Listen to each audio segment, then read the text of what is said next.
Hello, I'm Arthur Reed.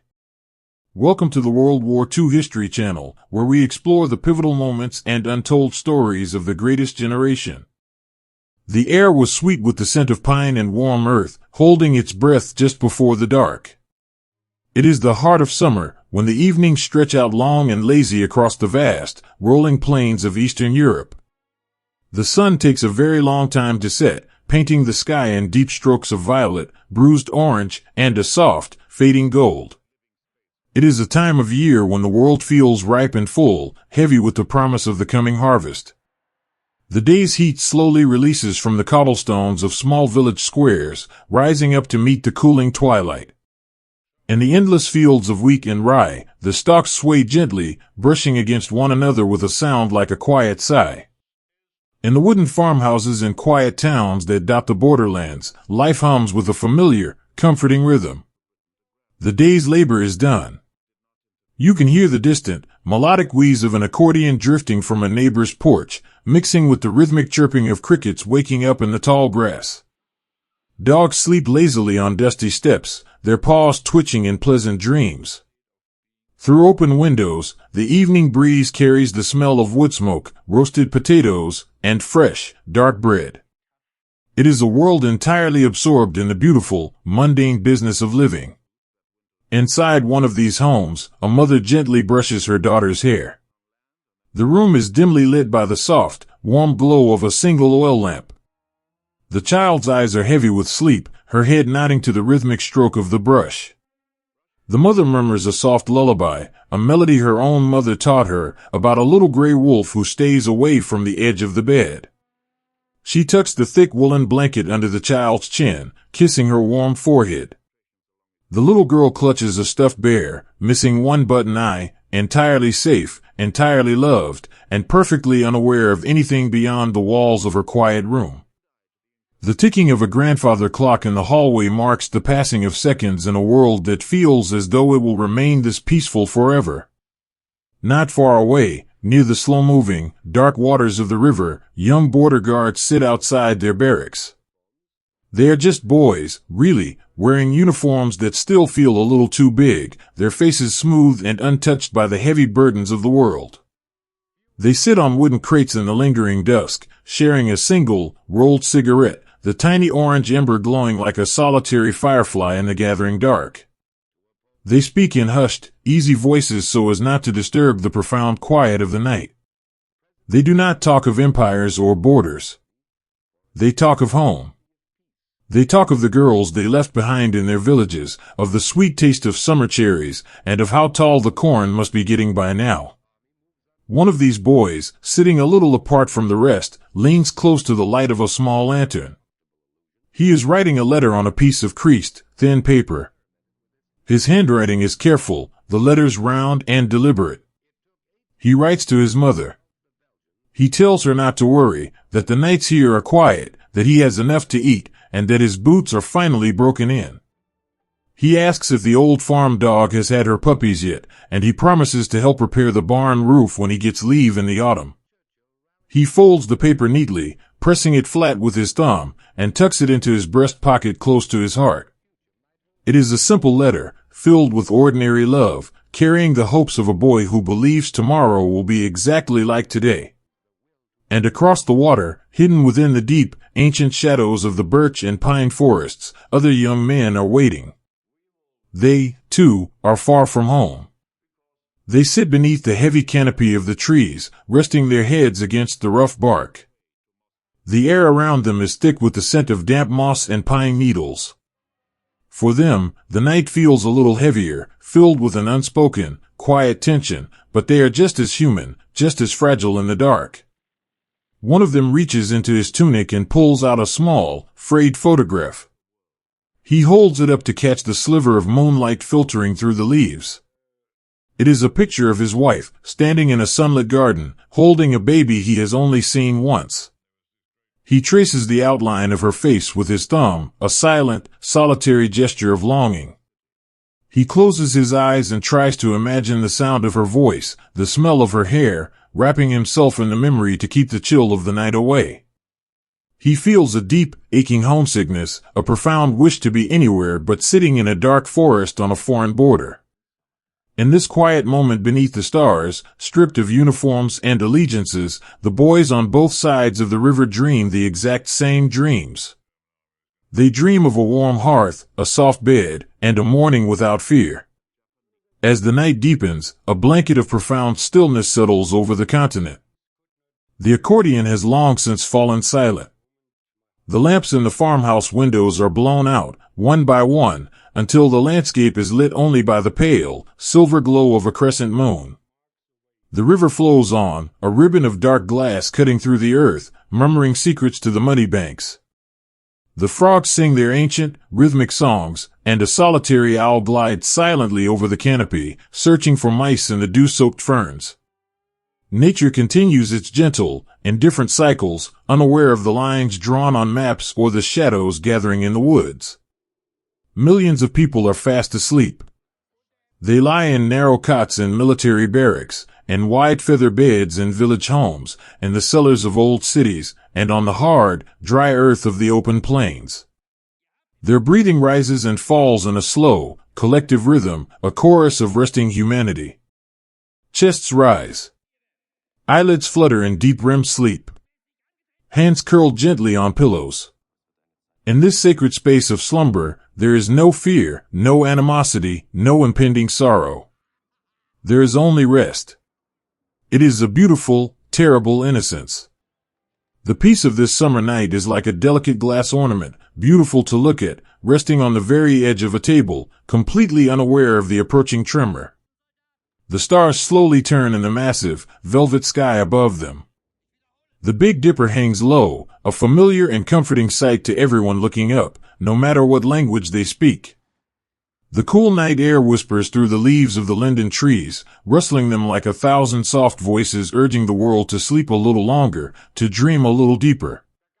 This is the last golden evening. The final hours of a world that is about to close its eyes for the very last time. For now, let them sleep. Let the mothers dream of their children growing old. Let the boys dream of the autumn harvest. Let the earth rest under the gentle light of the moon, holding onto the fragile, beautiful quiet, savoring every last second of the peaceful dark.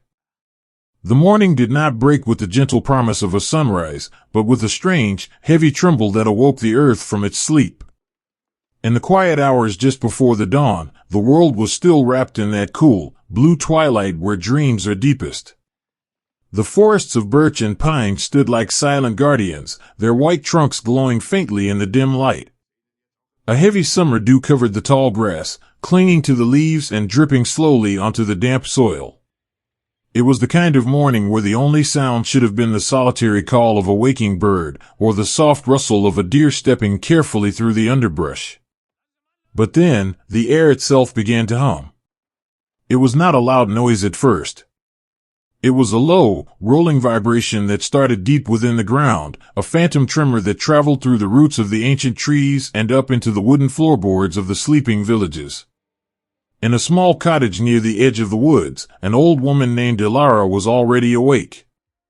She stood in her tiny kitchen, her hands dusted with white flour as she rhythmically kneaded the morning dough. She loved this quiet hour, the simple, grounding act of baking bread while the rest of her family slept. The warmth of the iron stove pushed against the chill of the morning air. Suddenly, the ceramic teacups resting on her wooden shelves began to rattle, a delicate, fragile clinking sound. Ilara paused, her flour-covered hands hovering over the wooden table. She turned her head toward the window, her brow furrowing in confusion. She thought, for a fleeting moment, that it was a strange, unseasonable thunderstorm rolling over the hills. But the sky outside was clear, a pale, cloudless gray waiting for the sun. The rattling did not stop. It grew into a steady, rhythmic thrumming that settled in the center of her chest. Miles away, along the meandering edge of the river, the young border guards who had spent the night dreaming of home were abruptly pulled from their sleep. They lay in their narrow cots, blinking heavy eyes at the ceiling. The fabric of their tents vibrated, humming like the strings of a giant, unseen instrument. One of the boys, the one who had written the letter to his mother the night before, sat up and rubbed his face. He felt a strange pressure in his ears, like the feeling of descending too quickly from a high mountain. He pulled on his boots, his fingers fumbling with the laces in the half-light, and stepped outside. He expected to see the familiar, slow-moving water and the misty banks. Instead, he saw a horizon that was breathing fire. Far in the distance, behind the silhouette of the dark birch woods, the sky was tearing itself apart in unnatural flashes of light. It was not the jagged, brilliant strike of lightning, but deep, bruised blossoms of orange, red, and angry yellow blooming against the twilight. The boy stood perfectly still, his breath caught in his throat. His mind, still clinging to the innocence of the previous evening, simply could not process what his eyes were seeing. He did not reach for his rifle. He did not shout a warning. He merely stood in the damp grass, completely overwhelmed by a profound, paralyzing disbelief. It was a sensory shock so absolute that it rendered the world utterly silent to him, even as the distant roar began to echo across the plains. Throughout the borderlands, this silent bewilderment was shared by thousands. People stepped out onto their wooden porches, wrapping woolen shawls tightly around their shoulders against the morning chill. They stood side by side with their neighbors, speaking in hushed, reverent whispers, as if raising their voices might summon the approaching storm. "Is it an earthquake?" a man asked, holding a lantern that swung gently in his trembling hand. "Perhaps it is the railway," a woman replied softly, though the nearest tracks were a day's walk away. The human mind is a gentle, protective thing. It searches desperately for ordinary explanations when faced with the extraordinary. They watched the flocks of starlings lift from the trees in massive, swirling clouds of panic, their tiny wings beating frantically as they fled eastward. They saw the farm dogs pacing nervously in the dirt, whining softly and pressing their bodies against the doors of the houses, begging to be let inside. In another village, a little boy awoke to the strange, flickering light dancing across his bedroom wall. He climbed out of his warm bed, his bare feet padding softly across the wooden floor, and pressed his face against the cool glass of the window pane. To his young eyes, the distant flashes looked like a magnificent festival, a parade of lights just beyond the edge of the world. He smiled, captivated by the colors. The door to his room opened with a soft creak. His mother stepped inside. She did not say a word, but her face was pale, drawn tight with a sudden, instinctual terror that mothers possess when the world threatens their children. She crossed the room in 3 swift steps, knelt beside him, and wrapped her arms around his small shoulders, pulling him back from the window. She held him tightly against her chest, burying her face in his soft hair. Her heart beat against his back like a captured bird. "What is it, Mama?" he whispered, feeling the sudden wetness of a tear drop onto his neck. "Just a storm, my love," she murmured, her voice trembling but miraculously soft. "Just a very loud storm. Close your eyes. I am right here." This was the quiet heroism of the morning. In the face of a shattering reality, ordinary people wrapped their arms around their loved ones, attempting to shield them from the terrifying truth of the dawn. As the sun finally began to breach the horizon, it cast long, strange shadows across a landscape that had changed forever. The sweet, comforting smell of pine and earth was slowly replaced by a metallic, acrid scent that drifted on the morning breeze. It smelled of ozone, of turned earth, and of burning wood. Soft, gray ash began to drift down from the sky, floating on the air currents like unseasonable snow. It fell silently, coating the green leaves of the birch trees, settling on the cobblestone paths, and dusting the petals of the summer wildflowers. A young woman, carrying a wooden bucket back from the village well, stopped in the middle of the road. She reached out a hand, and a single flake of gray ash landed on her palm. It dissolved into a dark smudge against her skin. She looked up at the sky, the heavy bucket hanging forgotten from her arm, as a profound, sorrowful realization washed over her. The golden summer was gone. Even across the invisible lines drawn on maps, the men who were marching forward felt a deep, unsettling weight in their chests. They walked through the dense woods, their boots sinking into the soft moss, moving like ghosts through the morning mist. Many of them were just as young, just as frightened, and just as far from home as the boys they were marching toward. They kept their heads down, focusing on the heels of the man in front of them, trying not to think about the terrible, unnatural noise they were bringing into this quiet land. They, too, were caught in the massive, unstoppable current of the morning, swept away from the peaceful lives they had known just hours before. They thought of their own families waking up to the dawn, sipping warm coffee at kitchen tables far away, entirely unaware that the boys they loved were walking into a darkened forest from which they might never return. The heavy dew soaked through their uniforms, chilling them to the bone, a physical reminder of the cold reality they had stepped into. In the villages, the panic had not yet set in. There was no screaming, no chaotic rushing through the streets. Instead, there was a slow, deliberate gathering of belongings. The reality was settling like a heavy blanket over the towns. Elara, the old woman in the cottage, wiped the flour from her hands and looked around the kitchen she had known her entire life. She carefully banked the fire in her stove, moving with a practiced, solemn slowness. She took down a small wooden box from the mantelpiece. Inside were a few photographs, a silver locket, and letters tied with a faded ribbon. She placed the box gently into a woven basket. She did not know where she was going, but she knew, with an ancient, quiet certainty, that she could not stay. The dogs stopped whining and sat silently at the feet of their owners, sensing the profound shift in the world. The birds had entirely disappeared, leaving the sky empty and echoing. The dawn of this new day was not a sudden burst of violence in the hearts of the people, but a slow, agonizing farewell to the peace they had taken for granted. It was the feeling of standing on the shoreline, watching the tide pull back unnaturally far, knowing that a massive wave was coming, but having nowhere to run just yet. They held onto each other. They held onto the hands of their children, the arms of their spouses, and the quiet dignity of their souls. They took deep breaths of the ash-scented air, finding within themselves a quiet, stubborn resilience that would carry them through the unimaginable days to come. The sun continued to rise, pale and obscured by the haze, casting a soft, muted light over the birch woods. The thunder rolled on, a constant, low growl that shook the earth. But in the quiet spaces between the trembling, and the soft whispers of mothers, the gentle touches of frightened hands, and the shared, melancholic glances of neighbors, humanity remained completely intact. The world had shattered, but the pieces of their hearts were still holding firmly together, preparing for the long, unimaginable journey ahead. The horizon dissolved into a shimmering haze, blurring the line between the burning sky and the endless, choking earth.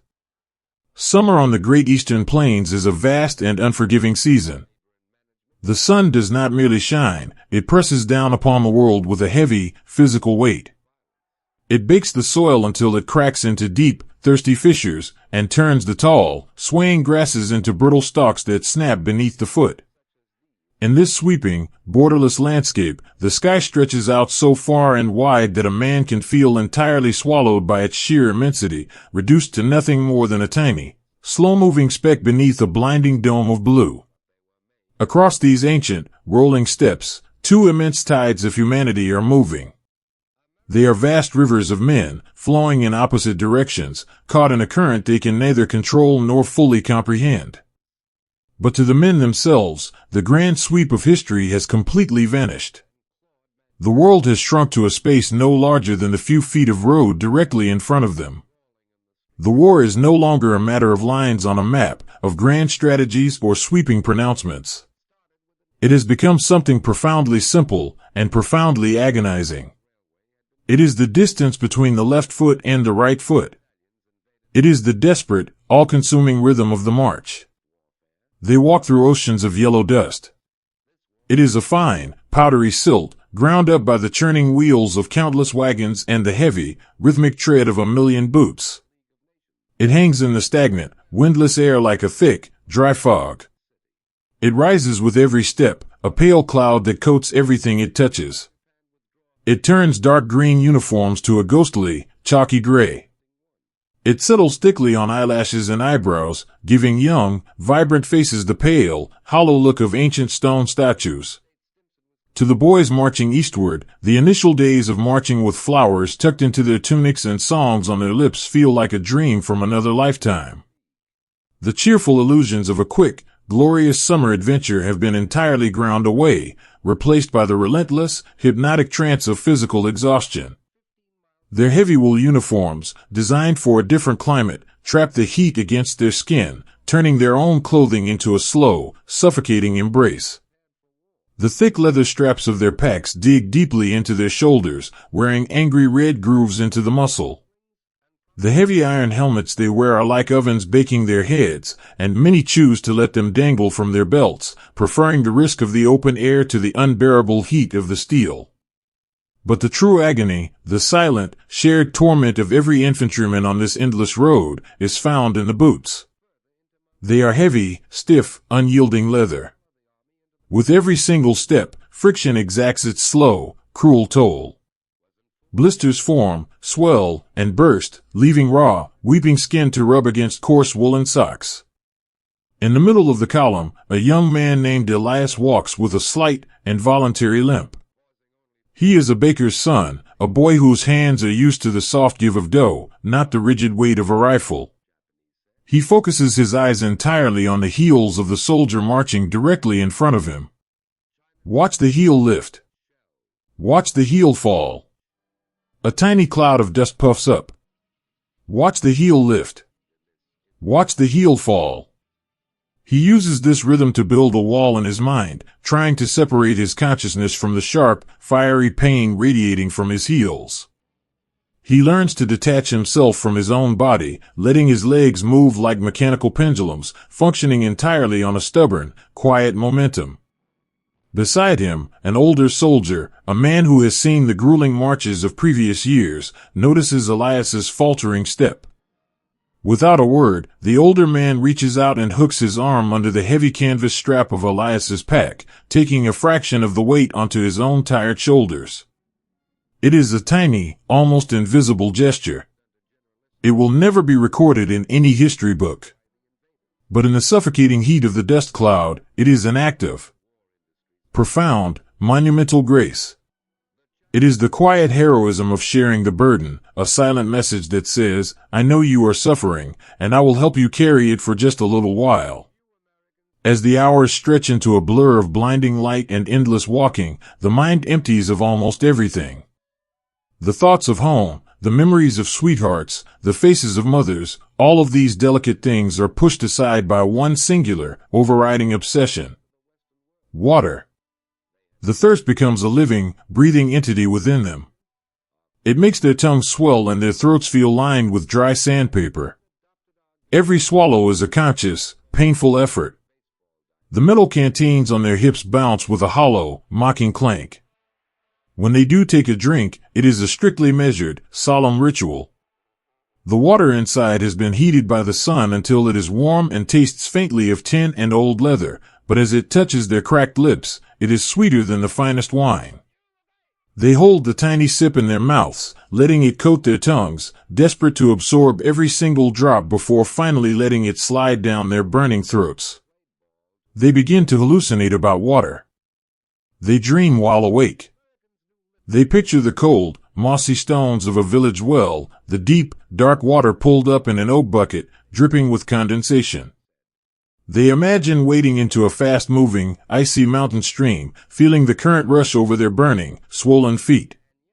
They see mirages shimmering on the road ahead, pools of silver that vanish into dry, cracked earth as soon as they draw near. When the column passes a farmstead, word ripples down the line like an electric current, a well. There is a well. Hope flares in thousands of tired chests. But as they approach, they see the handle is broken, the wooden bucket shattered, the shaft completely dry, filled with the same yellow dust that coats their tongues. A collective, quiet sigh moves through the ranks, a sound of profound disappointment that is swallowed immediately by the crunch of boots. They simply lower their heads, lean forward into the straps of their packs, and keep walking.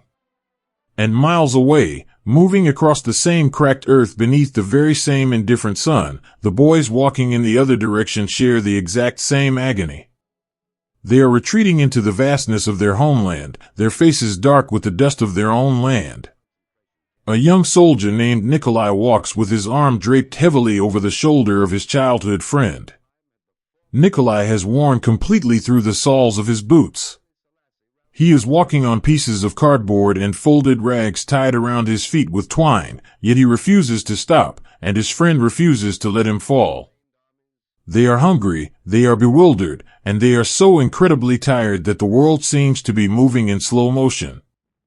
The summer heat does not care about the color of their uniforms. The dust chokes them just as mercilessly. The blisters on their feet weep the same blood.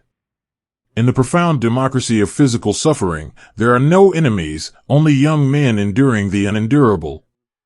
Nikolai's friend reaches down to his belt and unclips his own canteen. He shakes it. There is only a faint sloshing sound. Perhaps a mouthful remains. He does not take it for himself. He unscrews the cap with trembling, dirt-stained fingers and holds it up to Nikolai's lips, tilting it gently. Nikolai takes the sip, closing his eyes as the warm liquid briefly soothes his throat. He nods, a tiny, exhausted movement of his head, communicating a lifetime of gratitude. They press forward, two boys holding each other up in an ocean of yellow dust, bound together by a love that is forged in the absolute depths of human endurance. In the brief moments when the marching stops, when the order is passed to halt for 10 minutes of rest, the men do not speak. They simply collapse by the side of the dirt road, dropping into the tall, dry grass like heavy stones falling into water. One soldier lies on his back, staring up at the blinding white sky. He reaches a weary hand into his tunic pocket and feels the crinkled edges of a piece of paper. He does not have the energy to pull it out and read it, but simply touching it anchors him to the world. He imagines writing a letter home. He would not write about the dust, or the heat, or the blisters. He would not want his mother to worry. Instead, he composes the lines in his head, his thoughts drifting on the edge of sleep. Dear mother, he thinks. The countryside here is very large. Today, I saw a hawk circling high up in the sky. I wondered if it was the same hawk that lives near our barn. I am well. I hope the summer rain has come to water the garden. Please save a jar of the strawberry preserves for me. He closes his eyes, letting the memory of the sweet, red strawberries wash over him, a temporary balm against the bitter taste of the earth in his mouth. Finally, after what feels like an eternity of light and heat, the sun begins to lower itself toward the edge of the world.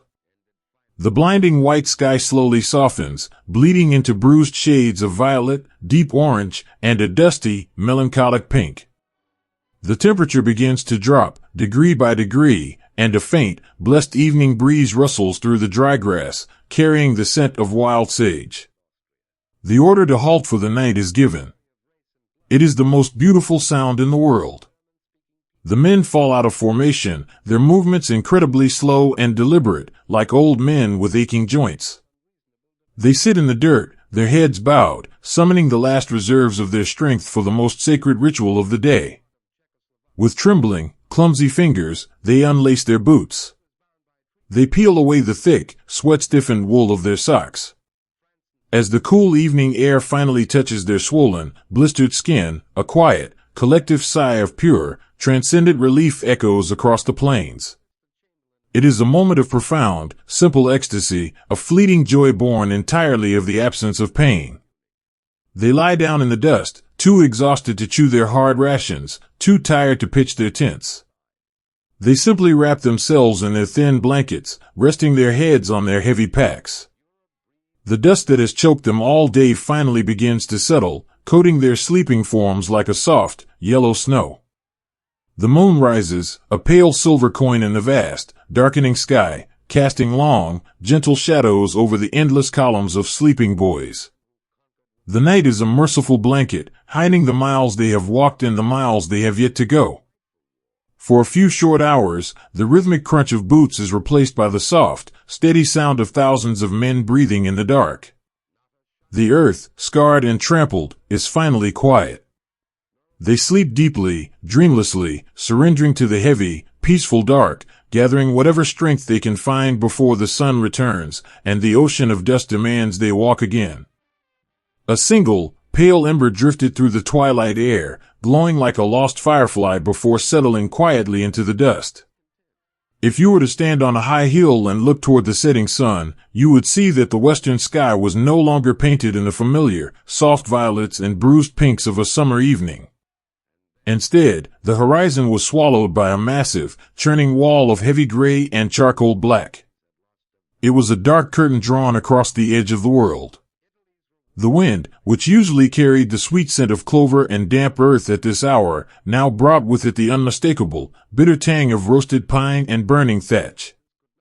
It was the smell of history changing course, sweeping through the quiet valleys and forcing ordinary people out from the warmth of their hearths and onto the cold, open road.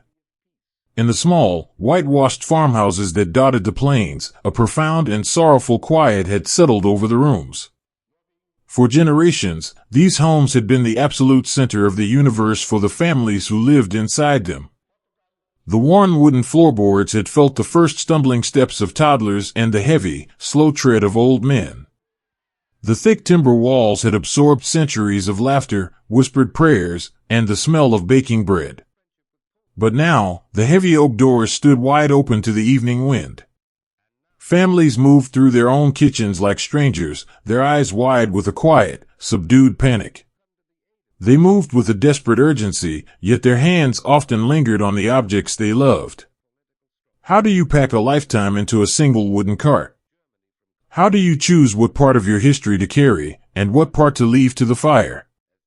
A mother stands before a heavy wooden dresser, her hands trembling just a little.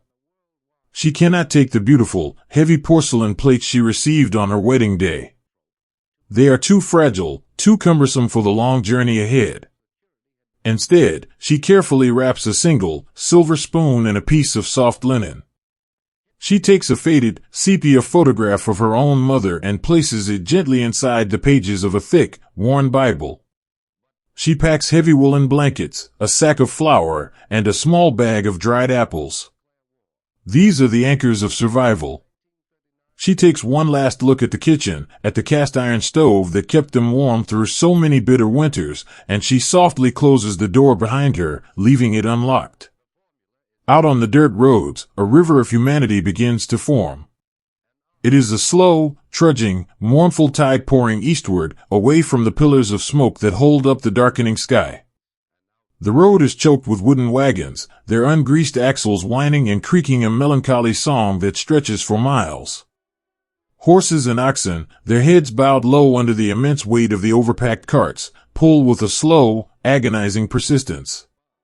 But mostly, it is a river of people walking. They walk with a quiet, breathtaking dignity. There is no loud weeping, no dramatic wailing against the heavens. There is only the steady, rhythmic crunch of thousands of footsteps moving in unison through the thick, yellow dust. Grandparents, who had deeply believed they would never leave the valley where they were born, now lean heavily on carved wooden walking sticks, their faces etched with lines of profound exhaustion. They wear their best winter coats, despite the lingering summer heat, simply because it is the only way to carry them. Little children, entirely bewildered by this strange and sudden journey, cling tightly to the rough fabric of their parents' skirts and trousers. They rub their tired eyes, their faces streaked with a mixture of sweat and the ever-present ash that falls like warm, gray snow from the sky. An old man named Grigory walks near the back of a small group of villagers. Before he left his farm, he did not pack silver or fine clothes. Instead, he walked out to the small apple orchard he had planted with his own hands 40 years ago. He knelt beneath the oldest tree, his joints popping in the quiet morning air, and he dug his gnarled, withered fingers deep into the dark, rich soil. He scooped up a handful of the damp earth and placed it carefully into a small leather pouch. He tied the pouch tightly with a piece of twine and hung it around his neck, tucking it beneath his shirt so it rested directly against his heart. It is the earth his father tilled, the earth where his wife is buried. As long as he feels the weight of that soil against his chest, he knows he is not entirely homeless. He carries his homeland with him, one slow step at a time. A few miles ahead of Grigory, a young woman named Anya is struggling. She does not have a horse or a wagon. She is pulling a small, wooden handcart with a rusted iron handle. Inside the cart, resting on a pile of folded blankets, is her 3-year-old son, fast asleep, his small chest rising and falling in a peaceful rhythm. Suddenly, the wooden wheel of the cart strikes a deep, hardened rut in the road. There is a sharp crack, and the wheel splinters, sending the cart tilting violently into the dirt. Anya falls to her knees. For a moment, the sheer weight of the world threatens to crush her. She covers her face with her hands, letting out a single, quiet sob that is instantly swallowed by the noise of the passing crowd. But she is not left to weep for long. A shadow falls over her. An older woman, leading a tired-looking goat by a rope, stops beside the broken cart. The woman does not ask what happened. The tragedy is obvious. Without a word, she kneels in the dust next to Anya. She reaches into her own woven basket and pulls out a strong, thick piece of leather strapping. Together, their hands moving in a silent, coordinated ballet of mutual survival, they bind the splintered pieces of the wheel back together. When the wheel is secure enough to roll again, the older woman reaches into her pocket.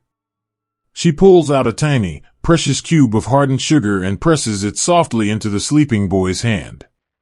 She meets Anya's tear-filled eyes, offers a gentle, reassuring nod, and simply stands up to continue walking. It is a fleeting, anonymous moment in a sea of millions, but it is a monumental act of grace. It is the quiet heroism of sharing strength when you have almost nothing left to give. As the afternoon wears on, the exhaustion begins to settle into their bones like a heavy lead weight. The children are crying now, their small legs aching from the endless walking. In the middle of the crowded road, a little girl named Katerina walks with her arms wrapped tightly around her own chest. Tucked safely inside the front of her oversized wool sweater is a tiny, trembling tabby kitten. The kitten was born in the barn just a few weeks ago, and when the family packed to leave, Katerina absolutely refused to leave it behind. The tiny creature is her sole responsibility, a fragile piece of her normal, beautiful life that she is determined to protect. Every hour, she stops, cups her small hand, and pours a tiny splash of water from her father's canteen into her palm, letting the kitten lap the cool moisture with its rough, pink tongue. She whispers to it, promising that they will find a new barn soon, a better barn, with plenty of mice and soft hay. In caring for the tiny animal, the little girl finds the strength to keep walking. Every so often, people cannot help but look back over their shoulders. They stop on the crests of the gentle hills and stare westward. The columns of black smoke have grown thicker, rising like massive, dark pillars trying to hold up the sky. Somewhere beneath that impenetrable cloud of ash is the village square where they danced in the spring. Somewhere beneath that smoke is the schoolhouse with its wooden desks, the church with its painted dome, the quiet cemetery on the hill, and the window box where the red geraniums used to bloom. They watch the horizon turning to ash, and a slow, collective heartbreak washes over them. They do not curse or shout. They simply stand in the dust, hold each other's hands a little tighter, and silently say goodbye to the lives they used to know. Finally, the sun drops completely below the edge of the earth, leaving behind a sky stained in deep shades of violet and gray. The heavy heat of the day lifts, replaced by the cool, comforting breath of the evening wind. The massive river of refugees slowly begins to halt. There are no inns to take them in, no warm barns to shelter them. There is only the vast, open expanse of the steppe, a sea of dry grass under a canopy of emerging stars. They pull their wagons off the dirt road and settle into the fields. Thousands of small, flickering campfires begin to bloom in the darkness, dotting the landscape like a reflection of the night sky above. Around these small, fragile fires, the true beauty of the human spirit reveals itself.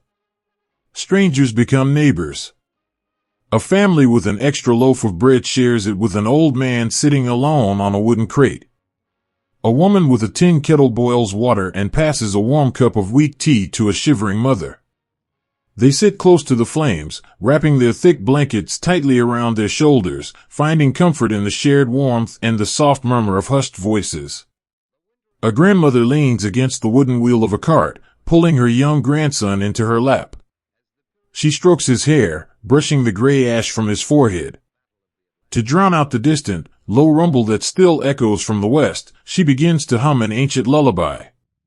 It is a song about a brave little bird flying through a dark forest, a melody her own grandmother sang to her on winter nights.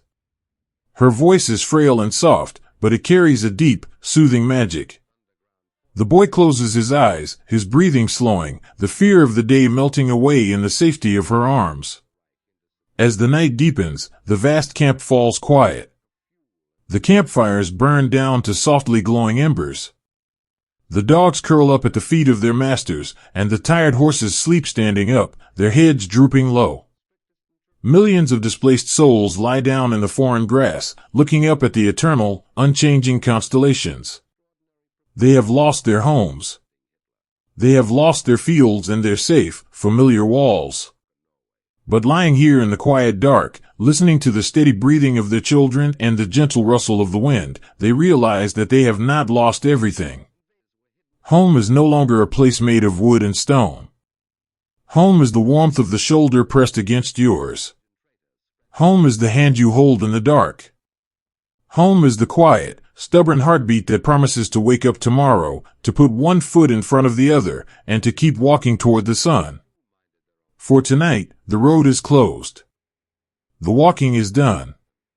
Let the cool night air soothe their tired feet. Let the gentle darkness wrap around them like a protective blanket.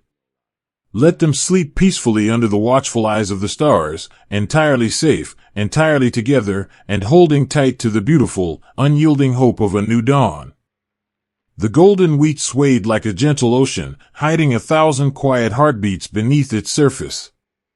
It is late in the season, and the heavy heads of grain gnawed in the warm, slow breeze, brushing against one another with a sound like a continuous, hushed whisper.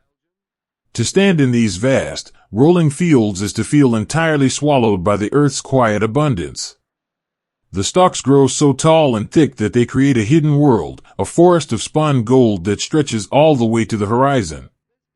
Above, the sky is a flawless, infinite canopy of pale blue, interrupted only by the slow drift of solitary white clouds. It is a landscape that demands stillness, a place where time seems to pool and settle, moving no faster than the shadows of the clouds creeping across the earth. But deep within this ocean of wheat, resting in the dappled sunlight on the dry, cracked soil, are men. They are lying on their backs, their hands folded across their chests, staring up at the perfect blue sky through the woven lattice of the grain. They are the castaways of the summer. In the chaotic, swirling tide of the immense advance, the lines on the maps have rushed past them, looping around and closing tight, leaving them quietly behind. They belong to what the world outside calls an encirclement, a trapped pocket, a fallen fortress. But here, inside the heavy stillness of the wheat, there is no sound of closing jaws. There is no frantic panic. The world has simply, inexplicably, stopped. The invisible threads that connected these boys to their commanders, to their supply wagons, to the sweeping momentum of the year, have all been gently severed. They are completely cut off. And in this sudden, profound isolation, the massive, overwhelming scale of the world simply melts away. Their universe has shrunk. It is no longer measured in miles or borders. It is measured entirely by the few square feet of trampled grass beneath them, and by the faces of the 3 or 4 men lying by their side. They have become islands in the wheat. At first, when the realization settled upon them that there was no way backward and no way forward, there was a heavy, suffocating weight in the air. It was the quiet despair of being entirely forgotten by the world. But as the long, hot hours of the afternoon stretch on, that fear slowly begins to evaporate, replaced by a strange, melancholic peace. When there is nothing left to be done, when all the running and marching and carrying is finally over, the human heart seeks out the simplest comforts. It seeks connection. It seeks the warmth of the soul sitting right next to it. In a small hollow pressed into the earth, 4 young men are sitting shoulder to shoulder. Their uniforms are caked with the pale dust of the long roads, their faces deeply tanned and lined with exhaustion. But right now, their eyes are focused entirely on the center of their small circle. One of them, a boy named Anton, whose hands are usually shaking from the exhaustion of the march, moves with slow, reverent precision. From the depths of his breast pocket, he has produced a single, terribly crushed cigarette. It is a tiny, fragile thing, bent in the middle, the white paper stained with sweat and dirt.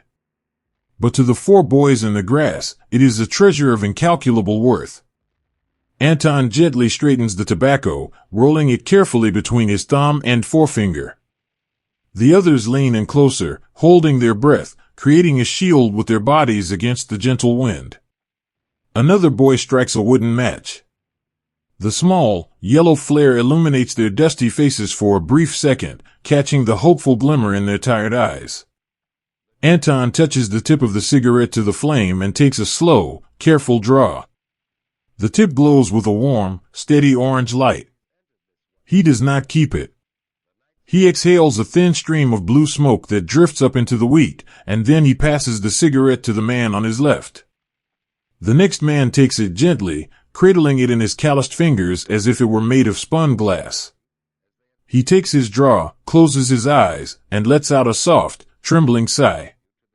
The cigarette moves around the circle, hand to hand, a silent communion of shared fate. They do not speak. There is absolutely no need for words. In the passing of that tiny, glowing ember, they are telling one another everything that matters. They are saying, I am here. We are together. We will share whatever is left. It is a moment of profound, breathtaking intimacy, a brotherhood forged not in victory, but in the absolute, quiet certainty of being lost together. A few yards away, hidden in another fold of the golden field, a soldier named Pavel lies on his side. The wheat rustles softly against his helmet, which he has taken off and set in the dirt beside him. He is holding a small square of thick, glossy paper, wrapping his hands around it to block the glare of the afternoon sun. It is a photograph. The edges are worn soft and white like old velvet from being pulled out and touched 1,000 times. In the picture, a young woman is standing on the wooden porch of a farmhouse, laughing. She is holding a bouquet of wild daisies, and the wind has caught a strand of her dark hair, blowing it across her smiling eyes. Pavel stares at her face until the rest of the world completely disappears. He does not hear the distant, muffled thud of artillery that rolls across the horizon like a forgotten storm. He does not feel the ache in his heavy legs or the gnawing emptiness in his stomach. He only sees the way her eyes crinkle when she smiles. He traces the outline of her cheek with a dirt-stained finger, moving with infinite gentleness. In his mind, he is not sitting in a trap on a foreign steppe. He is sitting on the steps of that wooden porch. He can hear the screen door squeak. He can smell the damp earth of her garden and the sweet scent of the daisies in her hands. He begins to whisper to her, his voice so soft it is indistinguishable from the rustling grain. The wheat here is just like the fields behind your father's house, he murmurs to the photograph. It is so tall. And the sun is so warm. I think of you every time the wind blows. I will be home before the apples fall. He makes these promises not because he knows they are true, but because saying the words keeps the light alive inside his chest. He holds the photograph to his lips, pressing a long, silent kiss against the paper, and then tucks it safely back inside his tunic, directly against his heart. She is his anchor, keeping him tethered to his humanity while the world outside the wheat falls completely apart. As the afternoon begins to wane, the heat of the day finally releases its grip on the earth. The sky softens, trading its brilliant blue for bruised, gentle shades of lilac, pale pink, and a deep, dusty gold. The light filtering through the wheat turns thick and honey-colored, casting long, peaceful shadows across the ground. In this twilight hour, the men begin to talk. They do not raise their voices above a low, soothing murmur, a collective whisper that blends seamlessly with the ambient sounds of the evening. They do not talk of the war. They do not talk of the invisible lines that surround them. Instead, their minds travel backward, to the safest, softest corners of their memories. My mother used to bake cherry pies on Thursdays. One voice hums from the grass, slow and heavy with sleep. She would leave them on the windowsill to cool. You could smell them from the bottom of the lane.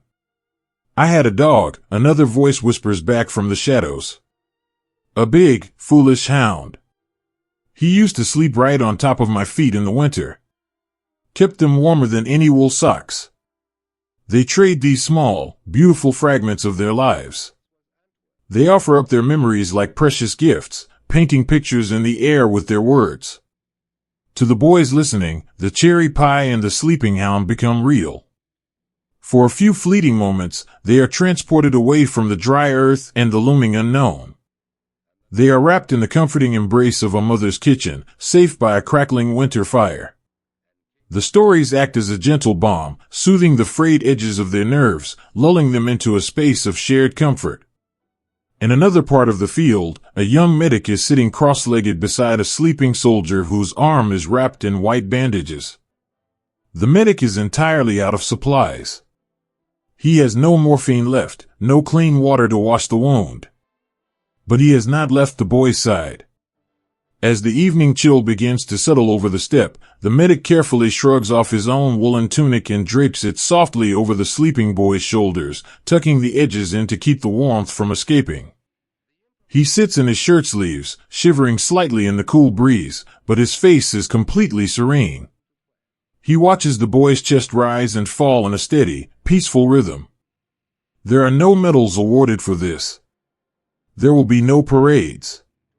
It is simply the quiet, everyday heroism of the human spirit refusing to let go of its compassion, even when everything else has been stripped away. The sun finally slips below the edge of the world, and the vast sky fills with an explosion of silver stars. They appear one by one, cold and bright, scattered across the velvet dark like a handful of diamonds thrown onto a dark sea. The crickets awaken, beginning their rhythmic, hypnotic chirping, a sound that has echoed across these plains for thousands of years, entirely indifferent to the temporary struggles of men. The encirclement is still out there, somewhere in the dark. The reality of tomorrow will eventually come. But for tonight, the war is asleep. The men in the tall grass close their eyes, surrendering completely to the gentle embrace of the night. They lie on their backs, staring up at the eternal constellations, feeling the slow, ancient rotation of the earth beneath them. The wheat rustles, whispering its ancient lullaby, a soft shhh, shhh that brushes against their faces. They are no longer soldiers in a grand, tragic play. They are just boys, tired and far from home, gathered together on tiny islands of brotherhood. They breathe in the cool night air, let out a long, collective sigh, and allow the peaceful, heavy dark to wash over them, resting in the quiet grace of simply being alive, simply being together, deep within the endless, golden sea. The sky did not break with a storm, but with a slow, gray weeping that seemed to pull the very heavens down to the earth. The golden days of summer, with their endless oceans of dry, yellow dust and shimmering heat, have softly slipped away. In their place, a vast and heavy blanket of pale gray clouds has rolled across the horizon, bringing with it a profound, melancholy dimness. The air grows incredibly cool, carrying the sharp, damp scent of crushed pine needles, wet stones, and fallen leaves. And then, the rain begins. It is not an angry, violent rain. It is a slow, rhythmic, hypnotic drizzle. It falls softly on the canvas tents, tapping out a gentle, endless lullaby. It washes the pale summer ash from the leaves of the birch trees, making them shine like polished silver in the twilight. It is a quiet, persistent weeping that goes on for days, turning the world into a beautiful, blurred painting of muted browns, dark greens, and soft, sorrowful grays. But beneath this gentle, drumming rain, a profound and terrible transformation is taking place. The earth, baked hard as stone by the summer sun, slowly begins to drink. It drinks until it is full, and then it continues to drink until the ground itself loses its solid, familiar form. The vast, sweeping steppes turn into a dark, bottomless ocean of heavy, black soil. This is the time of the autumn rains, a season where the landscape reclaims its ancient, undeniable power. The dirt paths, the country roads, and the wagon trails simply dissolve. The earth turns to a thick, viscous glue. It is no longer just dirt, it becomes a living, breathing entity that reaches up to grasp at the ankles of everything that tries to cross it. In this soft, sinking world, the heavy iron machines of men are rendered entirely powerless. The roaring engines that had confidently crossed the plains now whine in high, desperate pitches, their wheels spinning uselessly, throwing thick fans of dark mud into the air before sinking down to their very axles. Slowly, one by one, the great metal beasts are silenced. They are abandoned, left behind to rest like lonely, forgotten islands in a sea of black earth. The war of speed and steel gently, inevitably, comes to an end, swallowed completely by the quiet, unyielding power of the damp earth. The landscape forces a return to an older, quieter time. Now, the enormous burden of the journey falls entirely back upon flesh and bone and the beating of tired hearts. The world slows to an agonizing, deliberate crawl. It is here, in the cold, clinging mud, that a deeply ancient and beautiful bond is forged between the exhausted soldiers and the animals that walk beside them. The massive, patient draft horses, with their broad chests and kind, dark, expressive eyes, become the quiet heroes of the autumn. They pull the heavy wooden carts, their massive muscles trembling with the immense effort, their large hooves sinking deep into the suction of the earth. A young soldier named Lucas walks beside a large, gray mare. The rain drips steadily from the brim of his helmet, running down his cold, flushed cheeks. He does not hold a rifle in his hands. Instead, he holds the thick, heavy leather of the horse's harness, leaning his own body weight forward to help her pull. With every single step, the earth tries to hold them back. There is a wet, heavy, sucking sound as the horse pulls her hoof from the glue, followed by the soft, exhausted thud as she places it down again. Lucas watches the horse's sides heave. He can see the white plumes of her warm breath billowing in the cool, damp air. He feels a deep, aching surge of empathy for this magnificent creature, trapped alongside him in this endless gray sea. When the column finally pauses for a brief moment of rest, Lucas does not immediately sit down to rest his own aching legs. He wades through the thick mud to the horse's head. He takes off his heavy, wet woolen gloves and uses his bare hands to gently wipe the thick, cold mud from her eyes and her soft muzzle. He strokes her strong, wet neck, leaning in close and whispering softly into her twitching ear. "I know, my brave girl," he murmurs, his voice barely a breath against the rain. "I know it is so heavy. Just a little further. You are so good. You are so very strong." He reaches into his deep, damp pocket and pulls out a small, wrinkled apple he has saved for 3 days. He places it on his flat, shivering palm. The horse takes it gently, her warm, velvet lips brushing against his cold skin. In that small, quiet interaction, there is a profound, pure love, a shared understanding between two exhausted souls leaning on each other to survive the day. It is a moment of deep grace, hidden entirely within the misery of the mud. For the men themselves, the march becomes an inward, solitary journey. Every single step is a conscious, monumental effort of human will. The heavy wool of their uniforms is soaked completely through, clinging to their tired shoulders like a second, freezing skin. The mud cakes onto their leather boots, adding heavy, impossible weight to every lifting of the foot. They do not talk. The effort of speaking requires too much breath, too much precious energy. They walk with their heads bowed, their shoulders hunched against the endless drizzle, watching the muddy, filling footprints of the man directly in front of them, letting the hypnotic, terrible rhythm pull them slowly forward. But even in this silent, grueling trance, the quiet light of humanity shines through the gray. An older soldier, his face lined with deep exhaustion and rain, suddenly loses his footing. The earth slips treacherously beneath his boot, and he begins to fall heavily into the dark, freezing mire. But before he can hit the ground, two hands shoot out from the men walking beside him.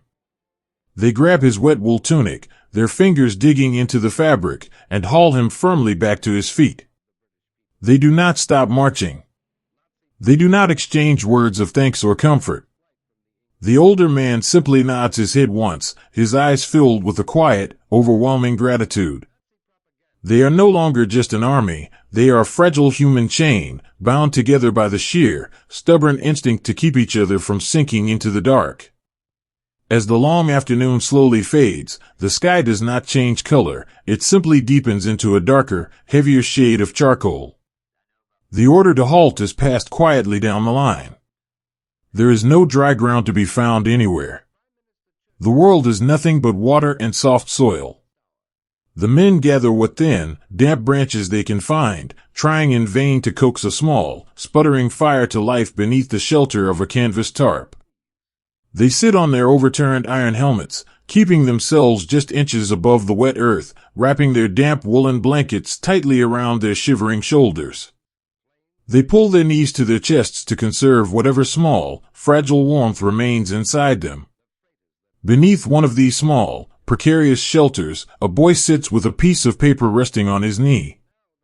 The paper is already damp, curling slightly at the edges, and his hands are shaking from the cold. He holds a small, dull stub of a pencil.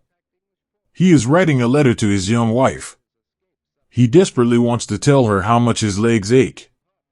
He wants to tell her how the cold has seeped into his very bones, and how the sky feels so low and heavy that it might crush him.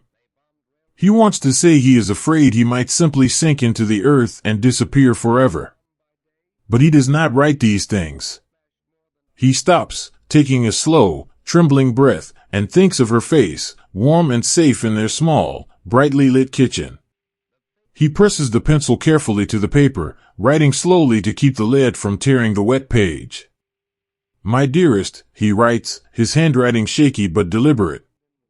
"The autumn has come, and it rains quite often now. But please do not worry for me. I am wearing the thick socks you knitted, and they keep me very warm. The countryside is quiet tonight. I think of you every time I close my eyes. I hope the roof of the barn is not leaking. Keep the fire warm for me." It is a beautiful, heroic lie, written by a boy sitting in a freezing ocean of mud, choosing to carry the immense weight of his suffering entirely alone so that the woman he loves can sleep peacefully in the dark. He folds the letter with immense care, tucking it deep inside his tunic, directly over his beating heart, a small, fragile shield against the cold. The night finally settles over the exhausted plains. The sputtering, smoky fires slowly die out, hissing softly as the rain falls onto the fading embers. The world is plunged into an absolute, velvety darkness. The only sounds are the steady, rhythmic patter of the rain on the canvas tents, the deep, heavy breathing of the massive horses standing patiently in the mud, and the soft, collective sighs of thousands of men trying to find rest. They huddle together, leaning their heads against one another's shoulders, pooling their fragile human warmth in the center of the cold, vast earth. The mud embraces them, holding them in its heavy, wet grip.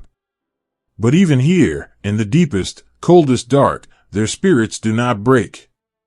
They dream of dry wooden floors. They dream of hot tea sitting in ceramic cups. They dream of the bright, warming sun.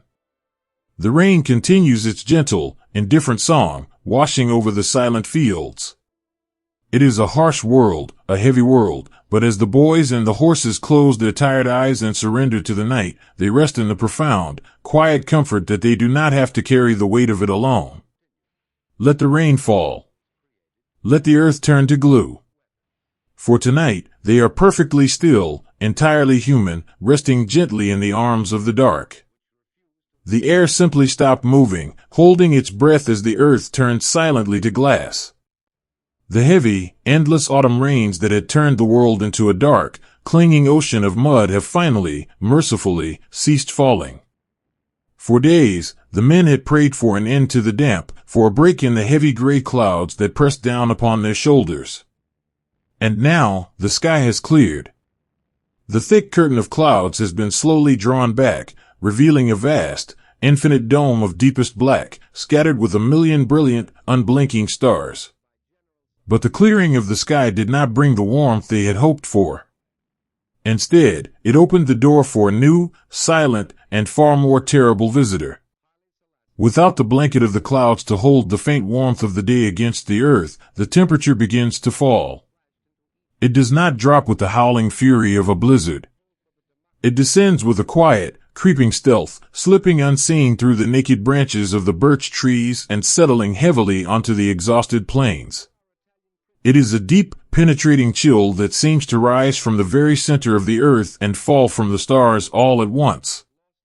Down in the dark, the deep, treacherous ruts of mud, the very mud that had swallowed their boots and exhausted their horses, begins to harden.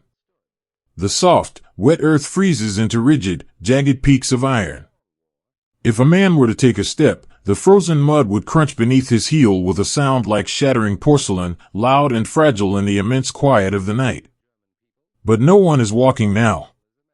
The world is entirely, perfectly still, caught in the sudden, paralyzing grip of the first true frost. At the edge of a quiet tree line, a young sentry stands in the shadows. He is just a boy, holding a rifle that feels impossibly heavy in his tired hands. He is wearing the exact same uniform he wore when he marched through the yellow dust of the summer plains. It is made of thin, tightly woven cotton, designed to breathe in the heat of a July afternoon. It is entirely, heartbreakingly inadequate for the reality of the landscape he now occupies. The fabric offers absolutely no resistance to the creeping cold. The chill passes right through the cotton, laying its icy fingers directly against his skin. He stands perfectly still, trying to make himself as small as possible, hunching his shoulders toward his ears. He feels a strange, involuntary tremor begin deep inside his chest.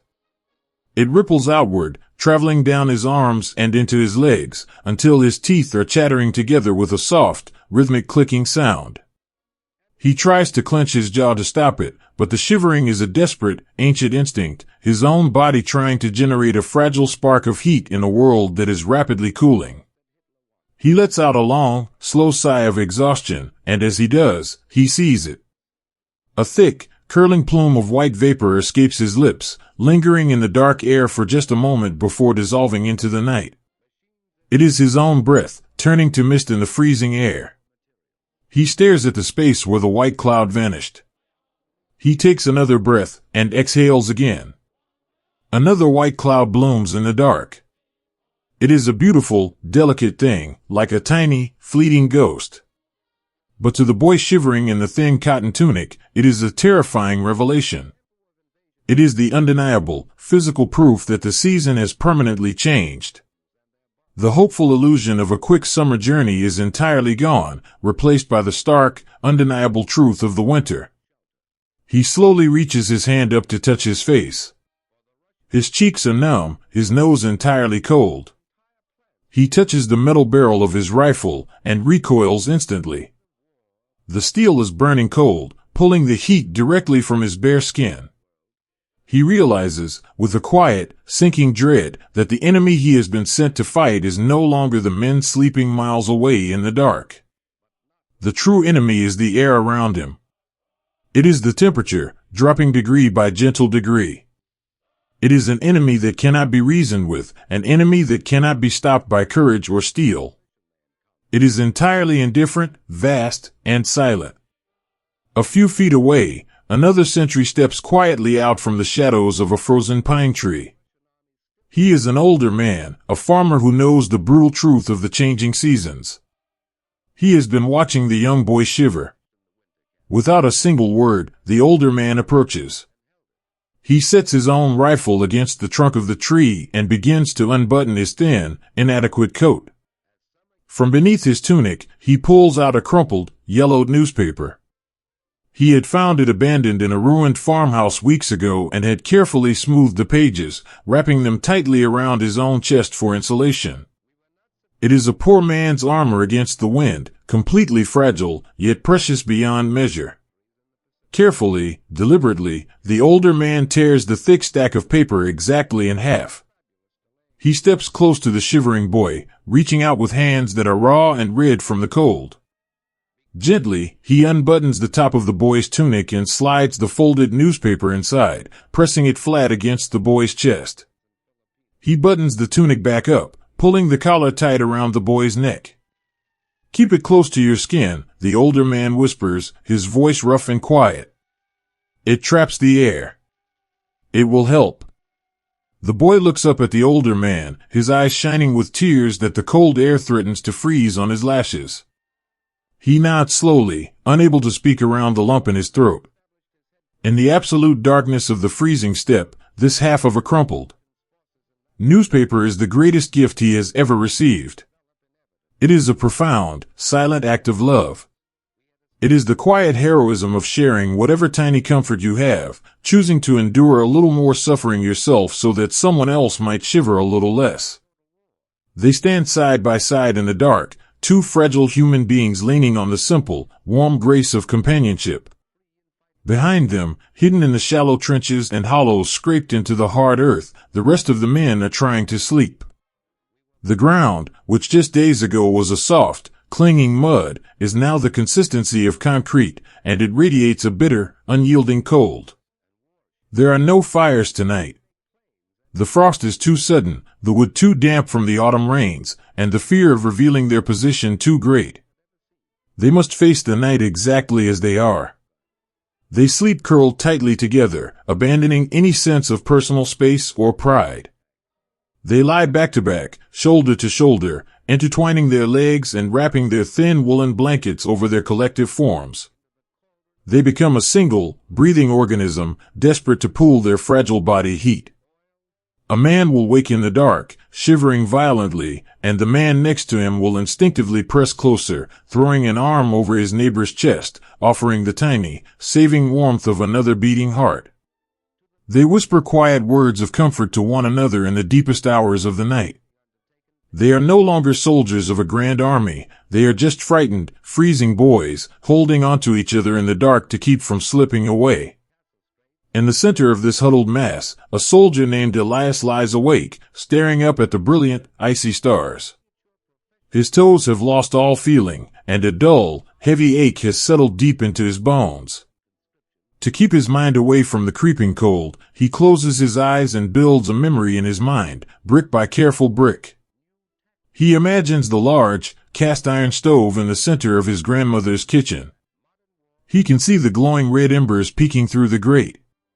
He can hear the soft, comforting crackle of the dry pine logs burning inside. He imagines holding his hands out toward the dark metal, feeling the thick, radiant wave of heat wash over his palms and soak into his skin. He remembers the smell of cinnamon and roasting apples that always lingered in that room. He pulls the memory tightly around himself like a thick, woolen quilt. He stays perfectly still, feeding the imaginary fire with the details of his home, using the fierce, beautiful power of his own mind to hold the freezing night at bay. Deep inside his left pocket, his cold fingers trace the outline of a folded letter. He does not need to read it, he knows every curve of the ink by heart. It is from his wife. She had written it in the late summer, before the rains, before the mud, and long before this terrible frost. In the letter, she complains gently about the heat of the August sun. She writes of opening all the windows in the house to catch a breeze, and of sitting on the porch with a glass of cool water. Elias smiles softly in the dark. It feels like a dispatch from another universe. The idea of being too warm, of seeking a cool breeze, seems like a beautiful, impossible fairy tale. He presses the letter against his side, finding a strange, profound comfort in the paper she had touched. The love folded into that envelope is the only thing the frost cannot reach. As the long, agonizing hours of the night slowly turn, the deep black of the sky begins to soften. It fades to a bruised, melancholy purple, and then to a pale, fragile gray. The dawn does not arrive with a brilliant burst of warming light. The sun rises like a pale, silver coin behind a thin veil of mist, casting a weak, watery illumination over the world. And as the light touches the landscape, a collective, silent gasp seems to echo across the plains. The world has been entirely transformed. Every blade of dry grass, every branch of the birch trees, every strand of wire and rough piece of wood has been coated in a thick, delicate layer of white hoarfrost. The muddy, scarred earth has been painted over in brilliant, sparkling silver. The devastation of the autumn has been completely erased, covered by a blanket of absolute, pristine white. When the pale sunlight catches the ice crystals, the entire landscape glitters like a sea of crushed diamonds. It is breathtakingly, impossibly beautiful. But as the men slowly crawl from their shallow dugouts, their joints stiff and aching, their lips blue and their faces pale, they look upon this beautiful world with a quiet, solemn awe. They know that this sparkling silver forest is not a wonderland. It is a warning. They stamp their numb feet on the frozen earth. They rub their hands together, blowing their white breath into their cupped palms, watching the tiny clouds of vapor drift away. They look at each other, their eyes recognizing the shared, silent endurance they have all just survived. They have made it through the first white breath of the year. There is no cheering, no sudden rush of energy. There is only a quiet, deeply rooted resilience. They tighten the thin scarves around their necks. They check on their friends, sharing whatever small scraps of bread or comfort they have left. They turn their faces toward the pale, distant sun, closing their eyes to catch whatever frail suggestion of warmth it might offer. The frost has arrived, silent and beautiful, laying its heavy, icy hand across the land. But the hearts beating beneath the thin cotton uniforms have not stopped. They continue to rhythmically, stubbornly pump life through cold veins. The earth has turned to glass, but the human spirit remains unbroken. Let them rest in the quiet, sparkling morning. Let the pale sun offer its gentle light. They are here, they are alive, and they are holding onto the quiet, unyielding flame of hope, ready to face the long, white winter ahead. The faintest golden glow trembled on the edge of the dark, a cruel and beautiful mirage suspended in the freezing night. Here, at the very edge of the world, the snow does not fall, it simply exists, an infinite ocean of absolute white that has swallowed the earth whole. The wind has finally died down, leaving behind a silence so profound, so heavy, that you can hear the sound of your own eyelashes brushing against your frostbitten cheeks when you blink. The night sky is a vast, bruised velvet canopy, scattered with stars that look like shattered pieces of blue ice, staring down at the frozen plains with a cold, unblinking indifference. In the shallow trenches carved into the hardened earth, the men are completely still.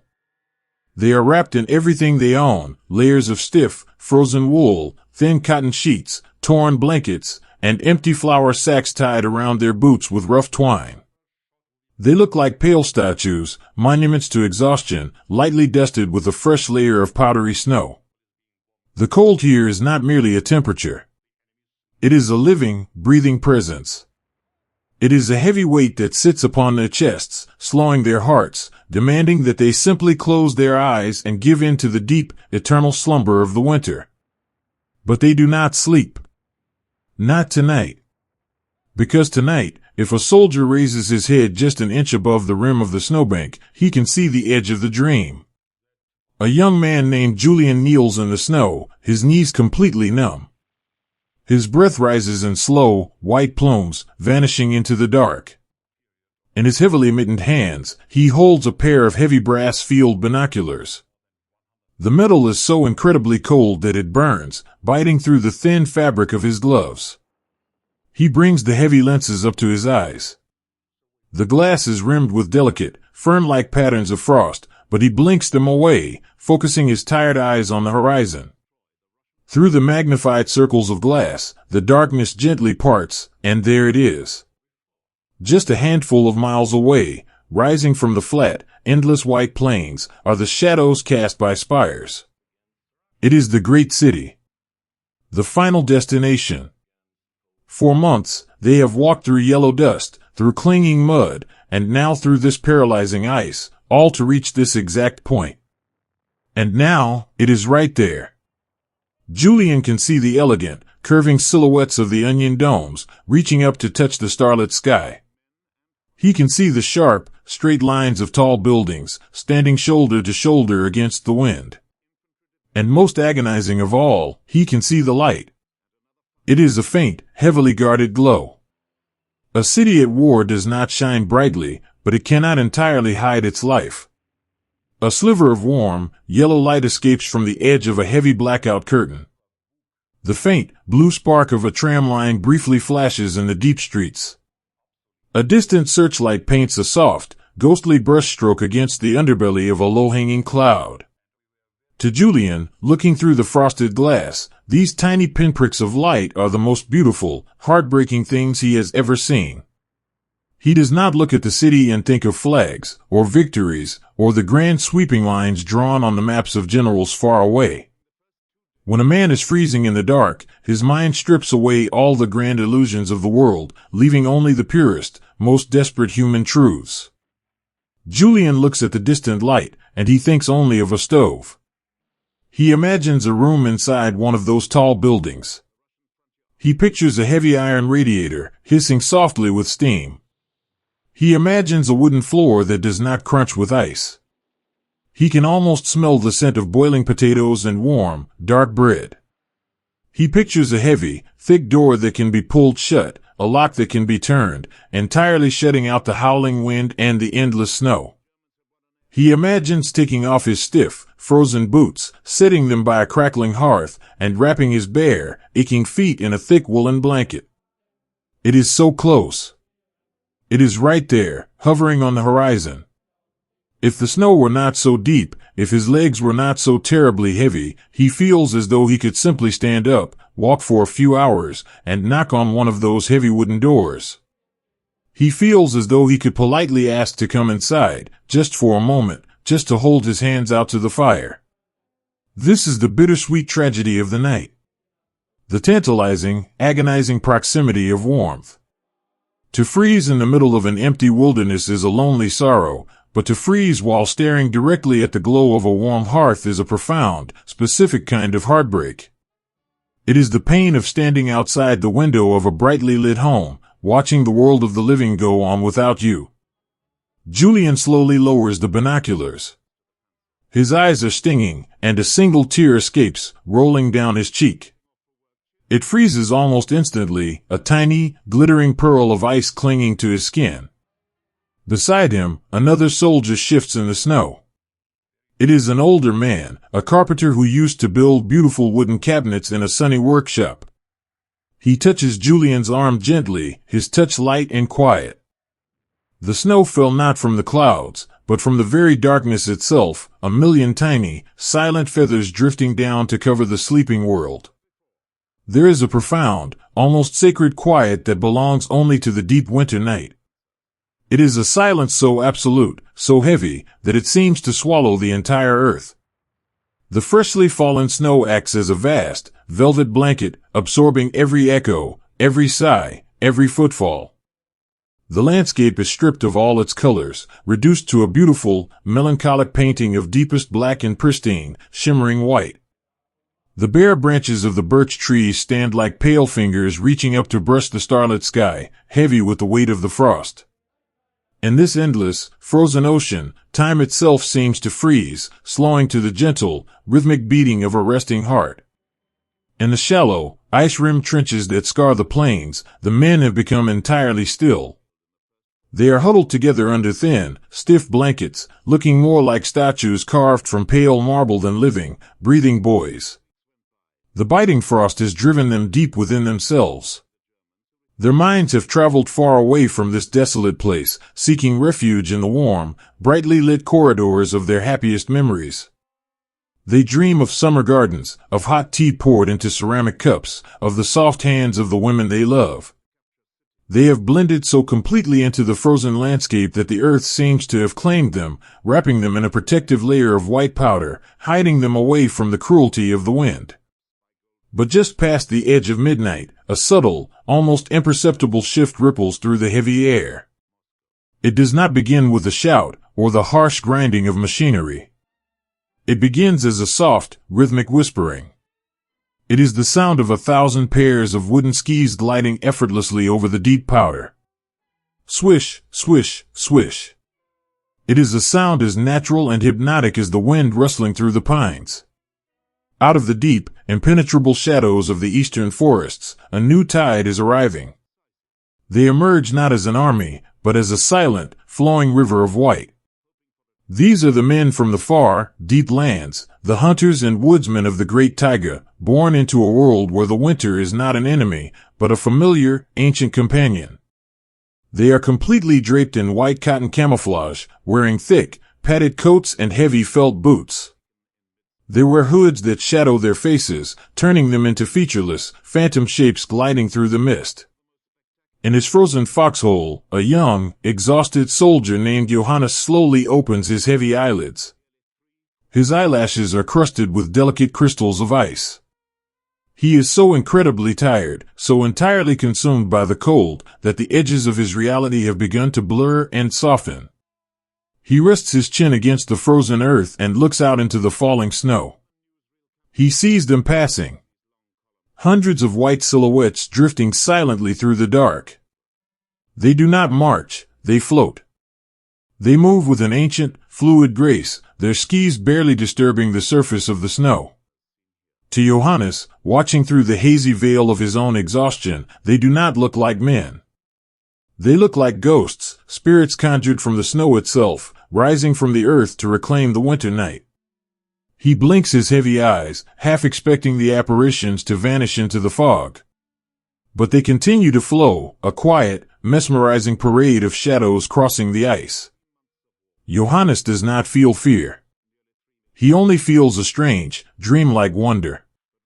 He watches a single white figure glide past a shattered pine tree, the man's breath pluming in the air like a tiny, silver cloud. Johannes imagines that these ghosts are here to carry them all away, to lift them up from the freezing mud and take them to a place where the sun always shines. He closes his eyes again, lulled by the gentle, rhythmic swishing of the skis, surrendering to the beautiful, surreal hallucination of the night. Among these white phantoms is a young man named Mikhail. Beneath his heavy cotton hood, his face is calm, his breathing steady and deep. The biting air that paralyzes the men in the trenches is the exact same air he breathed as a child. He knows the smell of the impending blizzard.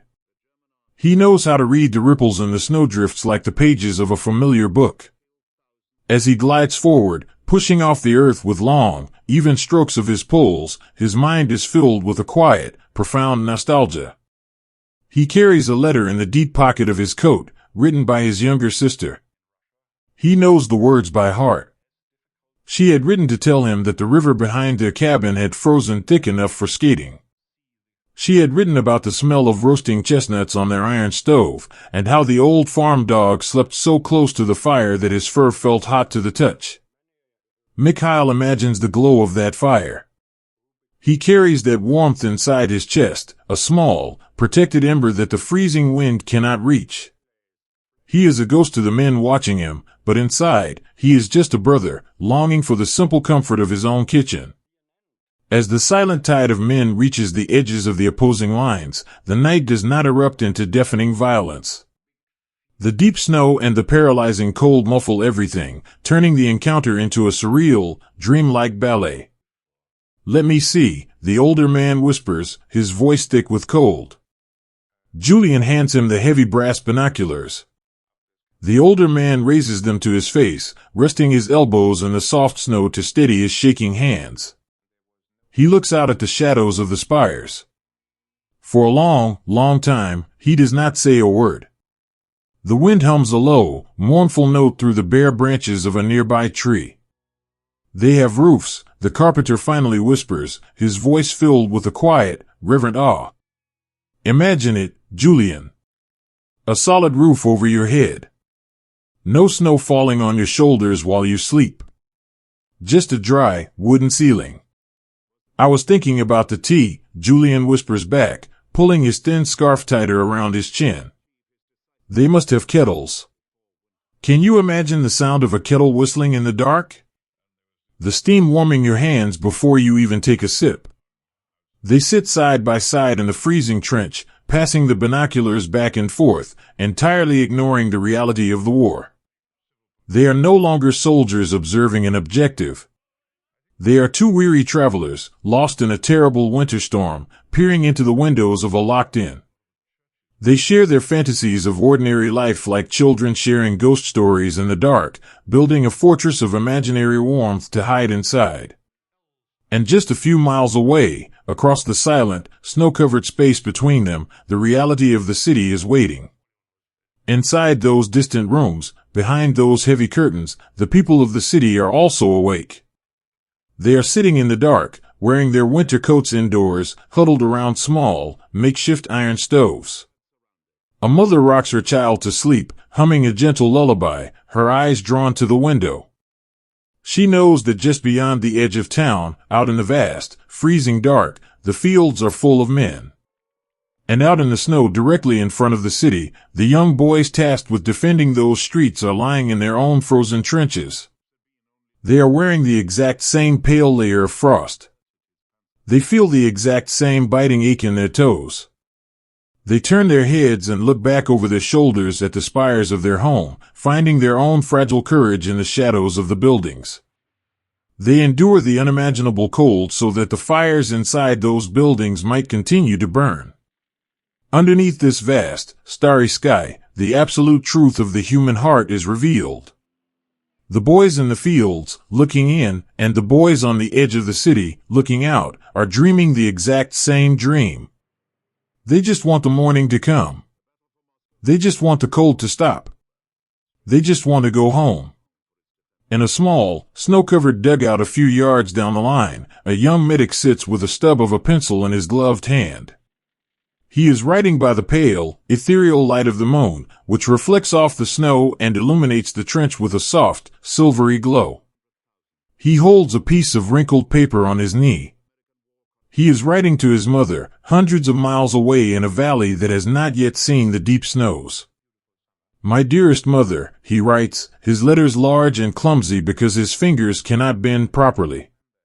Tonight, the sky cleared, and we could finally see the city. It is right in front of us. I can see the tall towers reaching up into the sky. It looks so beautiful from here, almost like a painting in a storybook. We are so very close. He pauses, staring down at the paper. He wants to tell her how his bones ache. He wants to tell her that the bread they were given was frozen so solid he had to hold it against his chest for an hour just to soften it enough to bite. He wants to tell her that he is more afraid of the wind than he has ever been of anything in his life. But he imagines his mother sitting by her own hearth, reading this letter by the warm light of a lamp. He does not want to bring this terrible cold into her safe, quiet room. We thought we would be inside by the holidays, he continues, the pencil scratching softly against the paper. But the winter is very deep here. Still, seeing the lights of the houses tonight made me feel warm. I pretended that one of those lights was the lamp in our kitchen window. I pretended you were inside, keeping a pot of soup warm on the stove for me. It gave me great comfort. Please do not worry. The stars are very bright tonight. He folds the letter carefully, slipping it into his pocket, keeping it close to his heart. It is a beacon of love, a tiny, glowing ember of hope that he carries inside himself, entirely immune to the frost. The night stretches on, vast and slow. The temperature continues to drop, a silent, invisible tide creeping over the sleeping earth. The moon begins its long descent toward the horizon, casting long, haunting shadows across the snowdrifts. Julian is still holding the binoculars. He looks through them one last time. The faint yellow lights he had seen earlier have slowly flickered out, one by one. The city is going to sleep. The shadows of the spires remain, dark and silent against the starry sky, guardians of a warmth that cannot be reached. He lowers the heavy brass glasses and tucks them back into their leather case. He rests his head against the frozen wall of the trench and pulls his thin, torn blanket up over his face, leaving only a small gap to breathe. He closes his eyes. He does not picture the snow. He does not think of the miles that still lie ahead. Instead, he holds tightly to the image of the golden light. He visualizes the wooden door, the glowing stove, the steam rising from the kettle. He lets that imaginary warmth wash over him, soothing his tired muscles, calming his racing heart. The wind softly brushes over the top of the trench, carrying the fine, powdery snow like a gentle mist. It whispers a quiet lullaby to the boys in the ice. It tells them to rest their weary heads. It tells them to let go of the day. Let them dream of the hearth.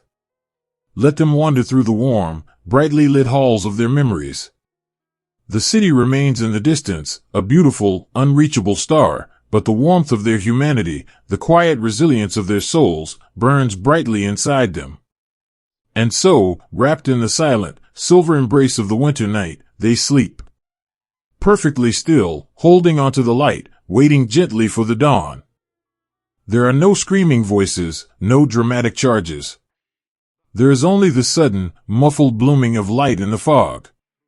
Deep, bruised flashes of orange and yellow flicker through the thick, falling snow, like massive fireflies trapped in a jar. The sound of the rifles is swallowed entirely by the winter, reduced to dull, heavy thumps that sound like a heartbeat echoing underwater.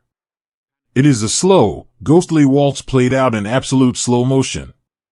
Men move through the deep drifts with heavy, agonizing steps, their white uniforms glowing faintly in the moonlight. When a man falls in the deep snow, there is no sound. He simply sinks into the white embrace of the earth, resting his head against the soft powder, suddenly incredibly tired. The snow immediately begins to fall upon him, gently covering him, tucking him into the landscape with a profound, terrifying tenderness. The tragedy of the moment is wrapped in a strange, haunting beauty, completely detached from the harsh reality of the waking world. In the heart of this swirling, silent storm, Mikhail finds himself separated from his companions.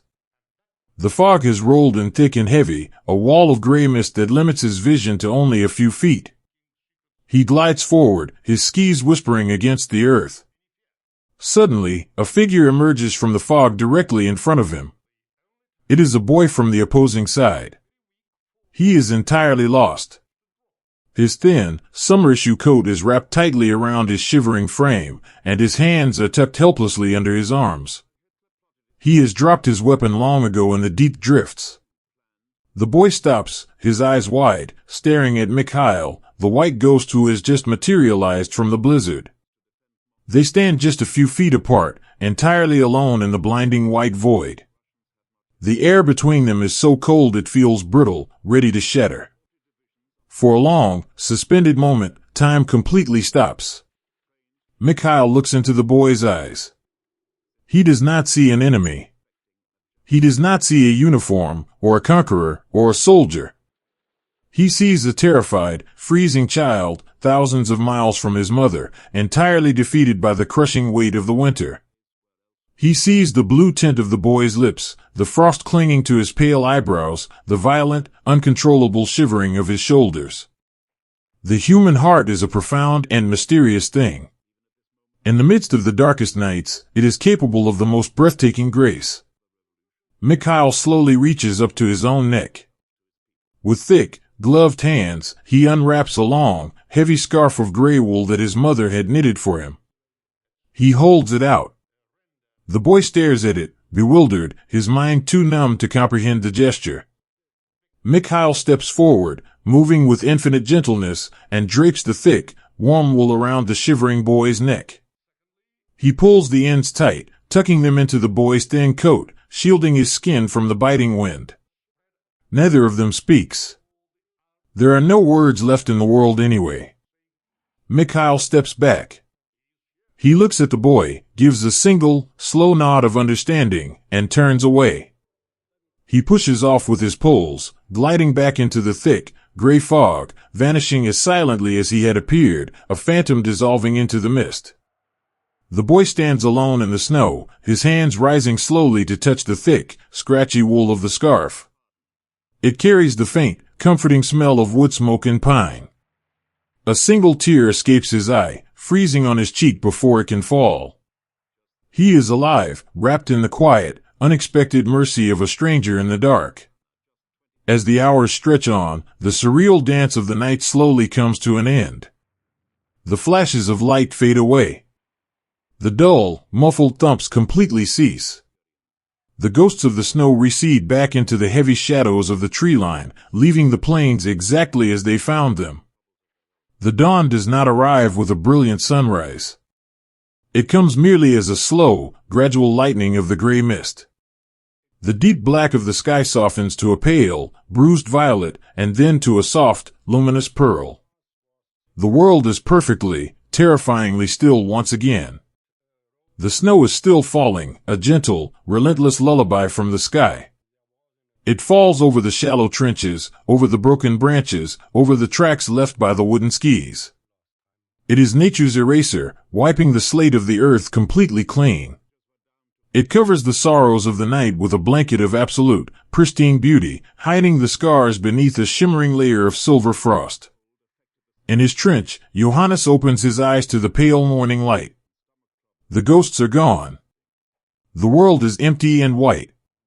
He wonders if he dreamed the entire night, if the silent white tide was merely a trick of his exhausted mind. He pulls his stiff blanket up to his chin, breathing out a small, white cloud of vapor. He listens to the absolute quiet of the morning. The winter has wrapped them all in its ancient, indifferent arms. But even here, in the freezing, silent dark, the tiny sparks of human kindness refuse to be entirely extinguished. They burn brightly in the hidden pockets of the heart, surviving the frost, surviving the night. Let the snow fall.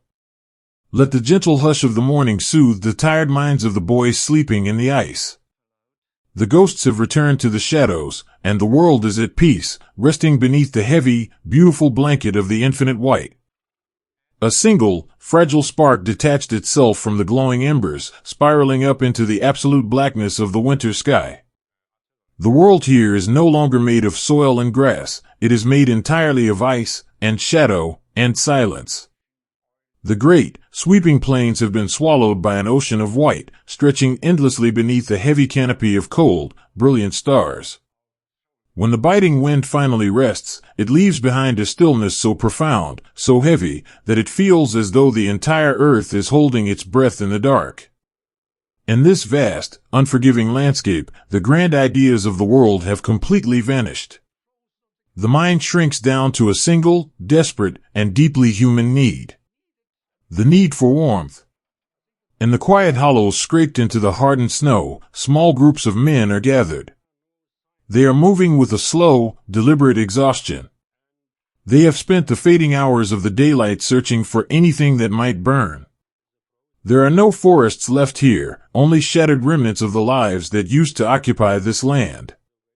They carry broken chair legs from abandoned, roofless farmhouses. They carry splintered floorboards, shattered window frames, and frozen roots dug from the iron-hard earth with bleeding hands. Every piece of wood is a precious treasure, carried back to the hollows with the reverence of a holy relic. The fire they coax into existence is not a roaring, triumphant blaze. It is a small, timid thing. It sputters and hisses against the falling snow, casting a weak, trembling orange glow against the walls of ice. Yet, to the boys huddled around it, this meager, flickering light is the absolute center of the universe. They press in close, their shoulders touching, leaning their exhausted bodies into the fragile heat. They pull off their stiff, frost-covered mittens and hold their raw, numb hands directly over the flames. They close their eyes, their faces slack with relief, as the faint, smoky warmth gently kisses their freezing skin. It is a moment of pure, transcendent comfort, a fleeting sanctuary in the middle of a frozen wasteland. In the soft, trembling glow of this tiny fire, a young man shifts closer to the light. He reaches deep into the inner pocket of his heavy wool coat, beneath the layers of rags and scarves he has wrapped around his chest.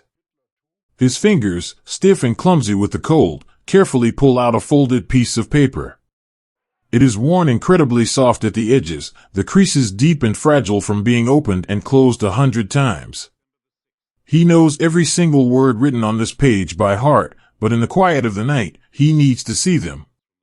He needs to hold the handwriting in the light of the fire. It is a letter from his young wife.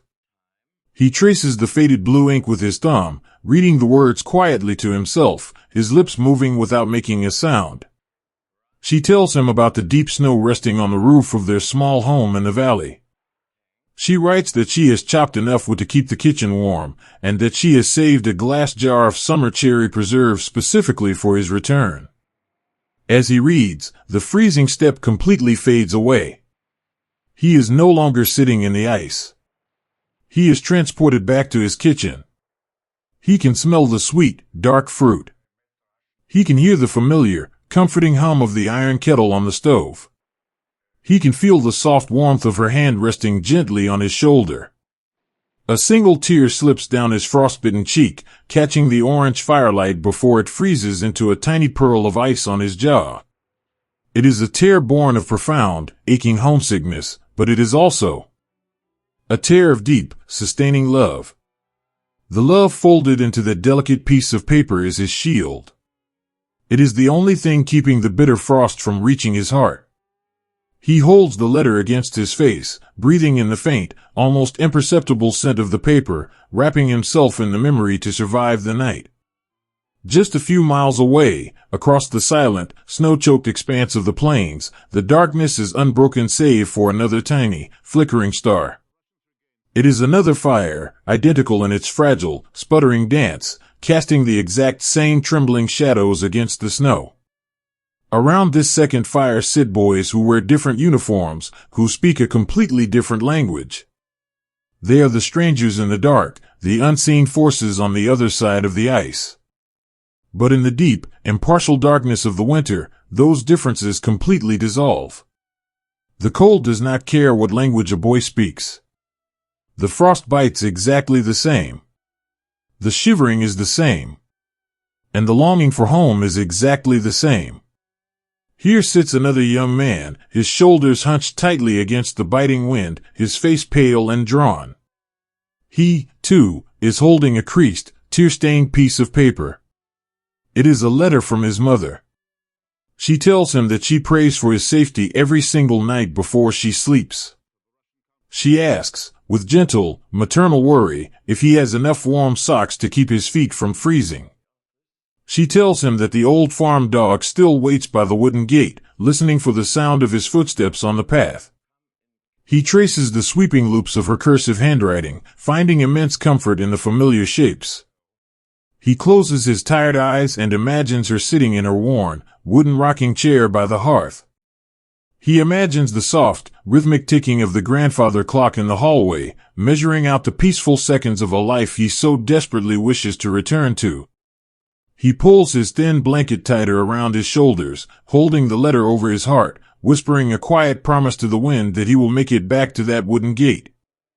If you could rise high above the clouds tonight and look down upon this frozen world, you would see these tiny, scattered fires dotting the ice like fallen stars. And if you could listen to the silent prayers rising upward with the thin trails of wood smoke, you would hear the exact same, beautiful song. Underneath the heavy coats, underneath the grime and the exhaustion, they are all just boys. They do not dream of grand empires. They do not dream of conquests, or glory, or the sweeping lines drawn by generals on distant maps. They dream of the simple, beautiful miracles of ordinary life. They dream of the scent of fresh bread baking in a warm oven. They dream of a soft, deep mattress, of a solid roof that does not let the biting wind inside. They dream of sitting at a table surrounded by the faces of the people they love, sharing a meal without fear. They dream of a quiet morning where the only sound is the singing of a bird, and not the thunder of the world tearing itself apart. They dream of peace. These boys are separated by a few miles of dark, frozen earth, but they are completely united by the profound, beautiful sorrow of the human condition. They are sharing the exact same night, fighting the exact same cold, holding onto the exact same fragile embers of hope. As the night deepens, the meager fires slowly begin to burn low. The orange flames recede, leaving behind a soft, pulsing bed of red coals. The boys lean heavily against one another, their breathing slowing, evening out, as a merciful sleep gently overtakes them. They pool their body heat, wrapping their thin blankets tightly around their collective shoulders, becoming a single, breathing entity in the dark. The snow begins to fall again, soft, slow, and completely silent. It blankets the scarred earth. It blankets the fading fires. It blankets the sleeping boys, wrapping them in a world of infinite, peaceful white. Let the wind quiet down. Let the stars watch over them. For tonight, they are safe in their memories, safe in their dreams, resting gently together in the ice. A single, crystalline drop of water trembled on the tip of a bare birch branch, catching the pale, golden sunlight before falling softly into the damp, softening earth. It is a quiet, almost imperceptible sound, but it is the sound that changes the entire world. The great, terrible winter, with its paralyzing frost and its endless, howling nights, is finally beginning to loosen its heavy grip. The sun, which for months had been nothing more than a pale, distant ghost hiding behind the gray clouds, now climbs a little higher in the sky. It stays a little longer each afternoon, casting long, warming rays across the vast, frozen plains. At first, the change is incredibly slow. It begins as a gentle softening of the air, a slight retreat of the biting wind that used to freeze the breath in a man's throat. And then, the grand, silent thaw begins. The infinite ocean of pristine white snow, which had swallowed the landscape whole, slowly begins to recede. It turns heavy and wet, shrinking back from the edges of the roads and the roots of the ancient trees. For the boys who have survived the long, dark months in the ice, the return of the warmth is a profound, almost overwhelming physical relief.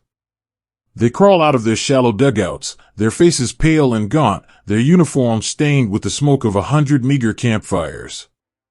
They stand in the open air, closing their eyes, entirely still, simply tilting their faces up toward the sky. They let the gentle warmth of the sun soak into their skin, thawing the deep, lingering ache in their bones. They slowly unwrap the heavy, tattered scarves from their necks.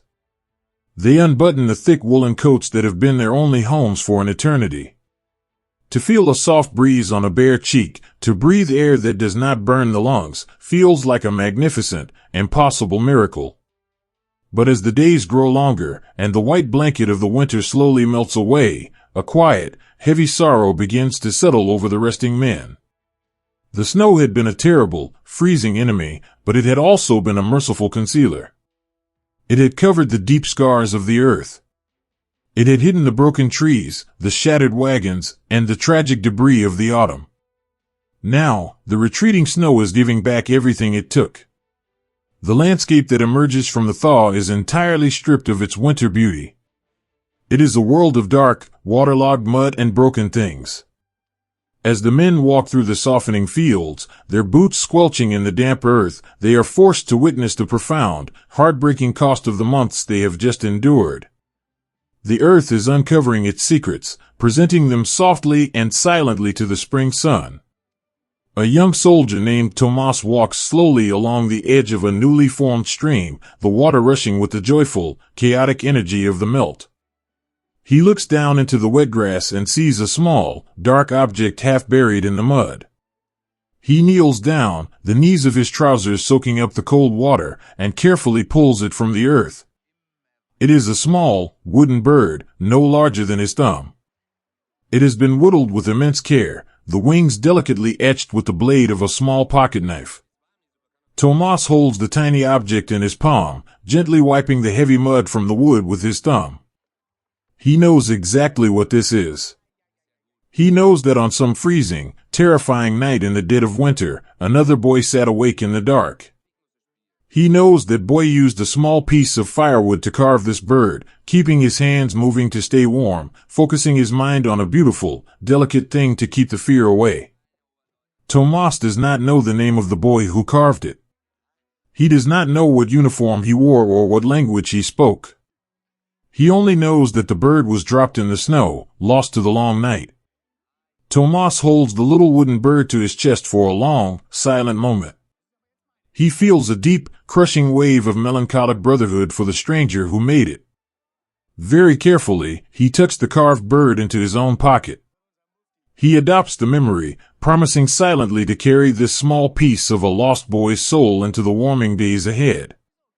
Everywhere across the plains, these quiet, solitary moments of mourning are taking place. A man finds a dropped canteen, still filled with solid ice. Another finds a torn, faded photograph of a young woman laughing, its edges blurred by the melting snow. They do not turn away from these things. They pick them up with immense reverence. They place them gently on flat stones or tuck them into the hollows of the birch trees, creating tiny, anonymous monuments to the humanity that was left behind in the frost. And then, amidst this somber unearthing, the most heartbreaking thing of all begins to happen. The earth simply wakes up. Nature does not care about the sorrows of men. It does not pause to mourn. It responds only to the sun and the rain. From the dark, ruined mud, tiny sparks of brilliant, impossible life begin to push their way toward the light. Small, fragile shoots of vibrant green grass weave their way around the rusted fragments of iron. In the center of a deep, scarred crater, where the earth had been violently torn apart months ago, a small cluster of snowdrops suddenly blooms. They are impossibly delicate, their tiny white petals hanging down like small, silent bells. They look so incredibly fragile, yet they have possessed the strength to push through the frozen soil. Soon, pale blue crocuses follow, and tiny, yellow dandelions, the fields like a scattering of new stars. For the soldiers, there is a profound, aching dissonance in this beauty. They sit on the edge of their trenches, holding their battered tin cups of warm tea, and watch the wildflowers blooming around them. It is a beautiful, peaceful sight, but it brings a sharp, sudden tear to the eye. They want the earth to grieve with them.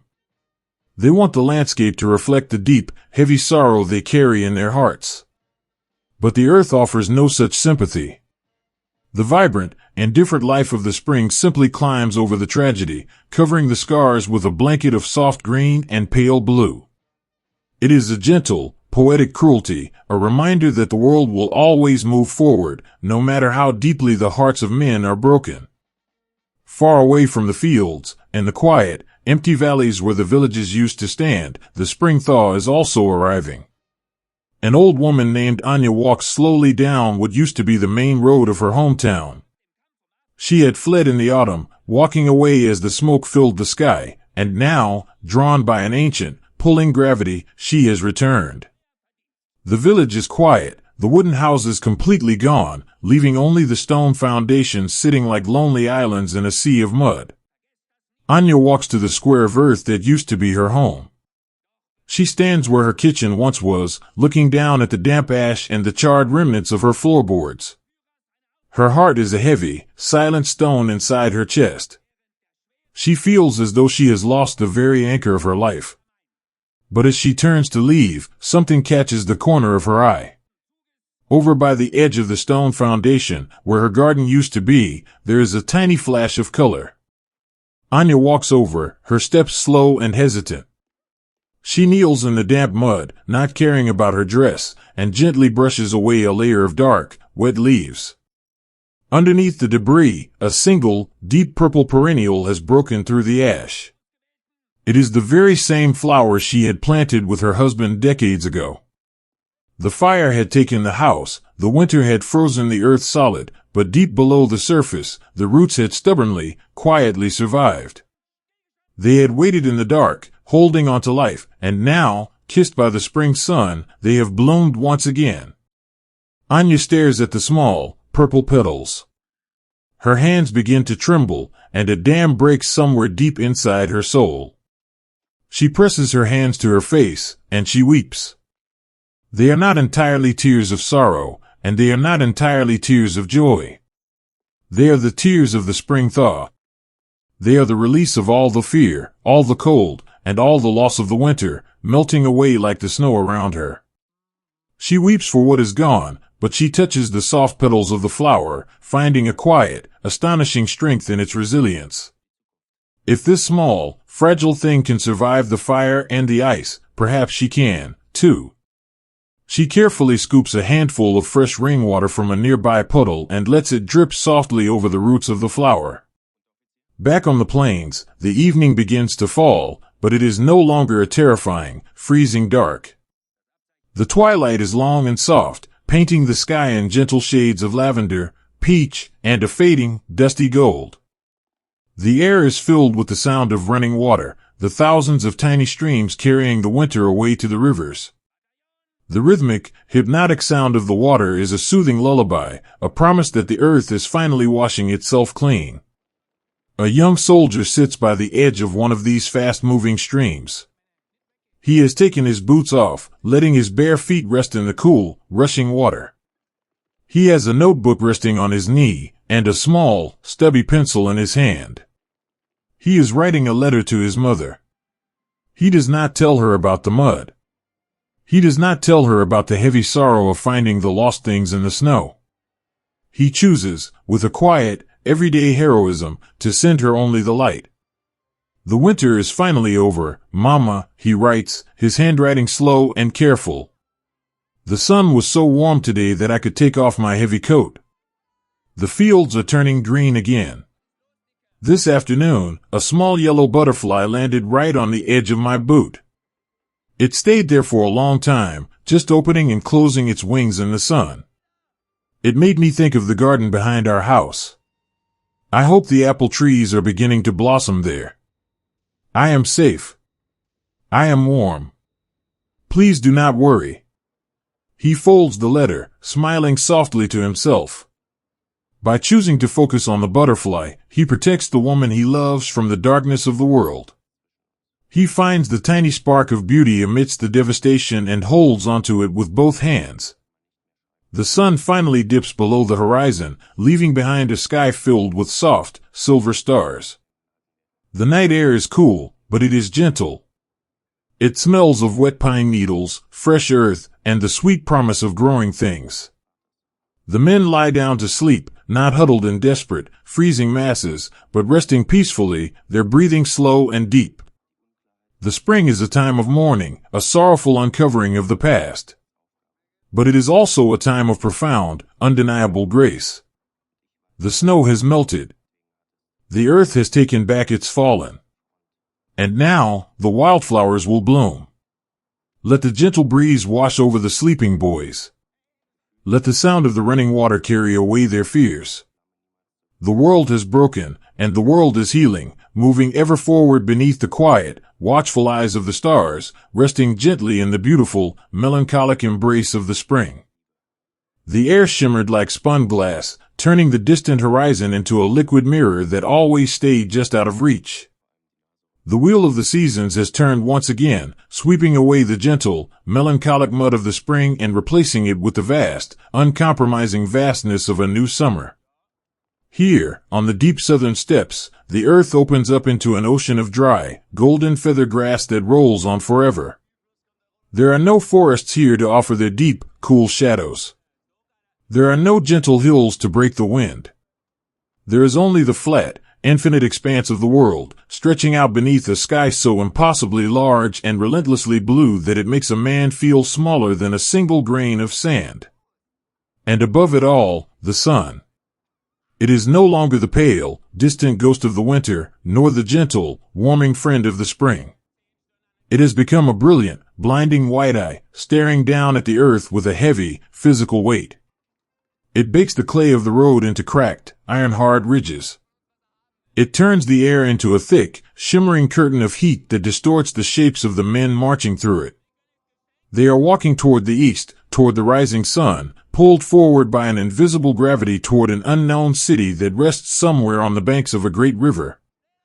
But the city is a phantom, a rumor whispered in the dark.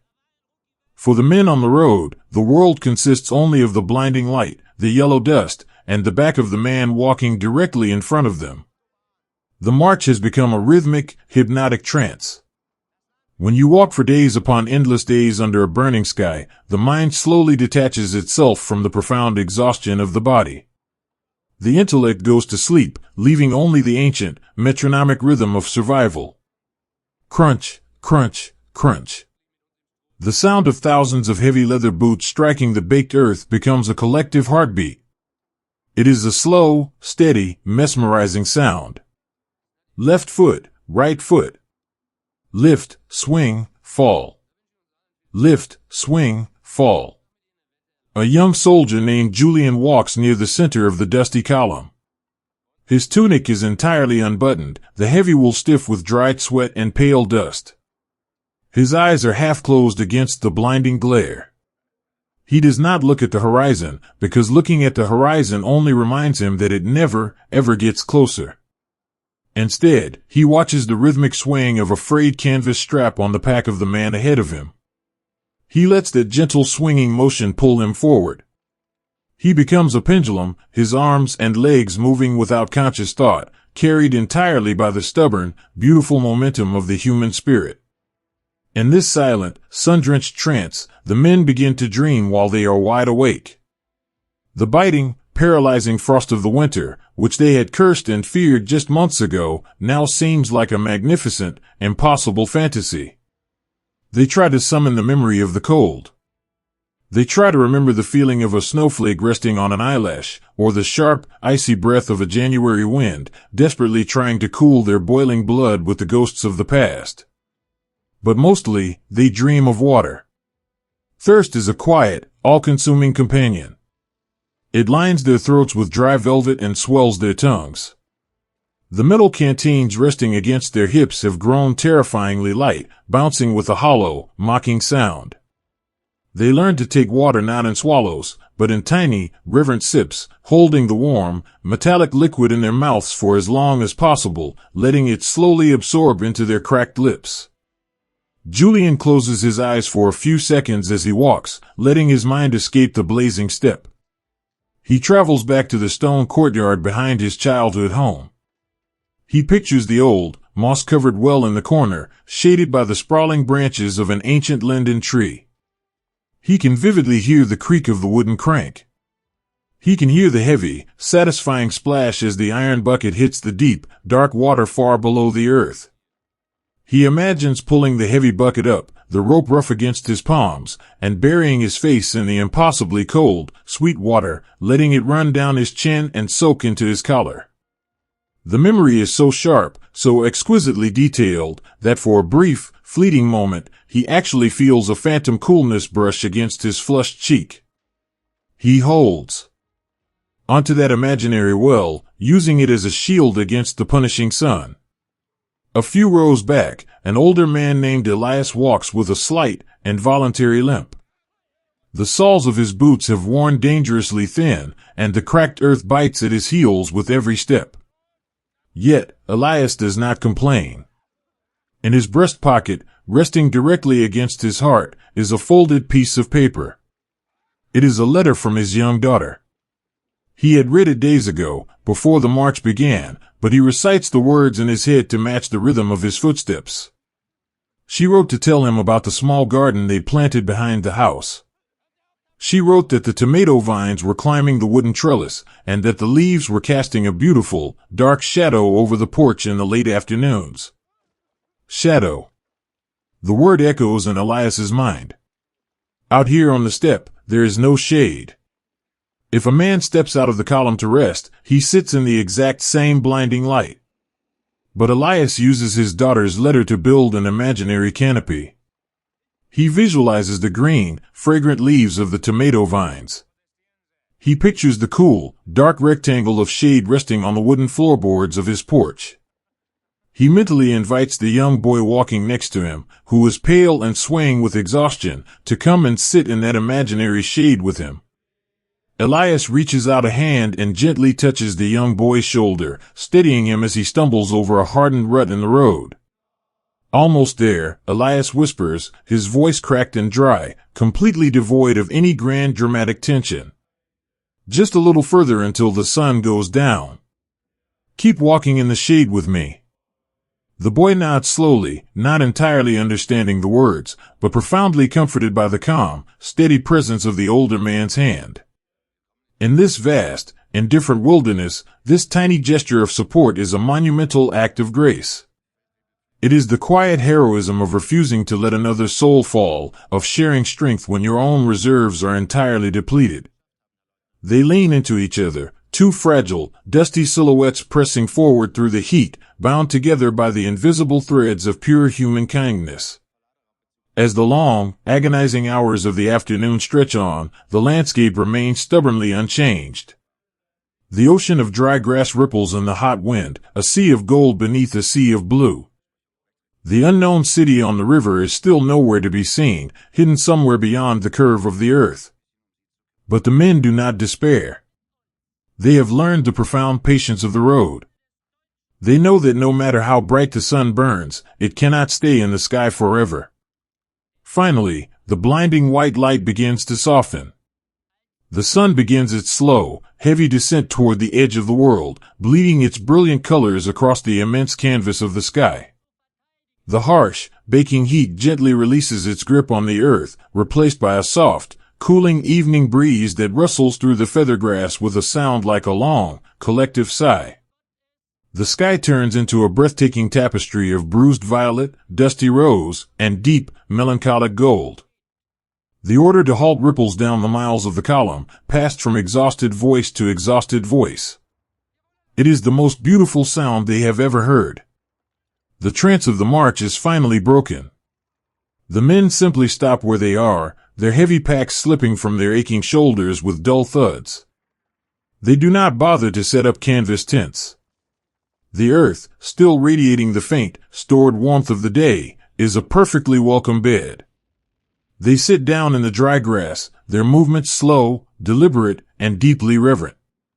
All around the steppe, the beautiful, quiet ritual of the evening begins. With trembling fingers, they unlace their stiff, heavy boots, peeling away the damp wool of their socks. As the cool twilight air touches their swollen, blistered feet, a wave of pure, transcendent relief washes over them. It is a moment of simple, physical ecstasy that only a man who has walked all day can truly understand. There are no raging campfires tonight, only the quiet, soothing darkness settling over the plains. They lie on their backs in the soft grass, resting their heads on their folded tunics, and look up at the sky. The stars begin to appear, one by one, emerging from the fading purple twilight like tiny, silver lanterns. Because there are no trees, no mountains, and no city lights, the sky is an absolute dome of brilliant, ancient light. It is a comforting, eternal blanket that wraps around them, reminding them that they are part of a world far older and far more peaceful than the struggles of men. Julian lies in the grass, his eyes tracing the familiar constellations. He feels the cool breeze brush across his forehead, drying the dust on his skin. He thinks of the mossy well. He thinks of the deep, dark water. The thirst is still there, a quiet ache in his throat, but the panic of the day has completely vanished. He takes a slow, deep breath, letting the scent of dry sage and cool earth fill his lungs. He listens to the sound of thousands of men breathing in the dark, a slow, rhythmic ocean of resting humanity. They have survived another day under the blinding sun. They have carried each other through the heat, sustained by the fragile, beautiful memories of home. The wind hums its gentle lullaby through the steppes, telling them to close their heavy eyes. The march to the sun is paused. The earth is still. Let the cool night air soothe their tired bodies. Let them drift into the deep, dreamless quiet, completely safe beneath the watchful eyes of the stars, resting gently in the palm of the great, silent plains. The great river lay like a ribbon of hammered silver, separating the world that was from the world that was about to be. To stand on the high, chalky bluffs of the western bank in the late summer is to look out over a landscape of impossible, breathtaking scale. After months of walking through the endless, suffocating oceans of dry yellow dust, after the blinding heat and the hypnotic, punishing rhythm of the march, the earth suddenly gives way. The steps simply end, dropping down to reveal a body of water so vast, so magnificently wide, that it does not feel like a river at all. It feels like an inland sea. The water moves with an ancient, majestic slowness, carrying the cool, deep memories of the northern forests all the way down to the sun-baked plains. In the shimmering heat of the afternoon, a delicate haze rises from the surface of the water, blurring the opposite bank and turning the horizon into a soft, glowing mirage. It is a landscape that demands reverence, a place where the sheer, quiet beauty of the earth momentarily entirely erases the struggles of men. Gathered along the edges of these high bluffs, sitting in the dry, golden feather grass, are the exhausted travelers of the summer. They have finally reached the edge of the map. They drop their heavy packs, their shoulders aching, their faces pale and hollowed by months of relentless sun. They do not raise their voices in triumph. They do not cheer. They simply sit on the warm earth, pull the heavy iron helmets from their aching heads, and stare out at the water in profound, stunned silence. A young soldier named Felix rests his chin on his drawn-up knees. His uniform is bleached by the sun, the fabric stiff with the dust of 1,000 miles. He looks down at the shimmering expanse of the river, and a deep, involuntary sigh escapes his lips. For a boy who has dreamed of water every single day, who has hallucinated about deep, mossy wells and fast-moving mountain streams, the sight of so much water is entirely overwhelming. He does not see a strategic boundary. He does not see an obstacle to be crossed. He sees a salvation. He closes his eyes and imagines walking down the steep, sandy bank, shedding his heavy, suffocating wool uniform, and wading into the cool, dark current. He imagines letting the water wash away the dirt, the exhaustion, and the heavy, terrible memories of the road. He imagines diving beneath the surface, opening his eyes to the soft, green light, and letting the river carry him gently away.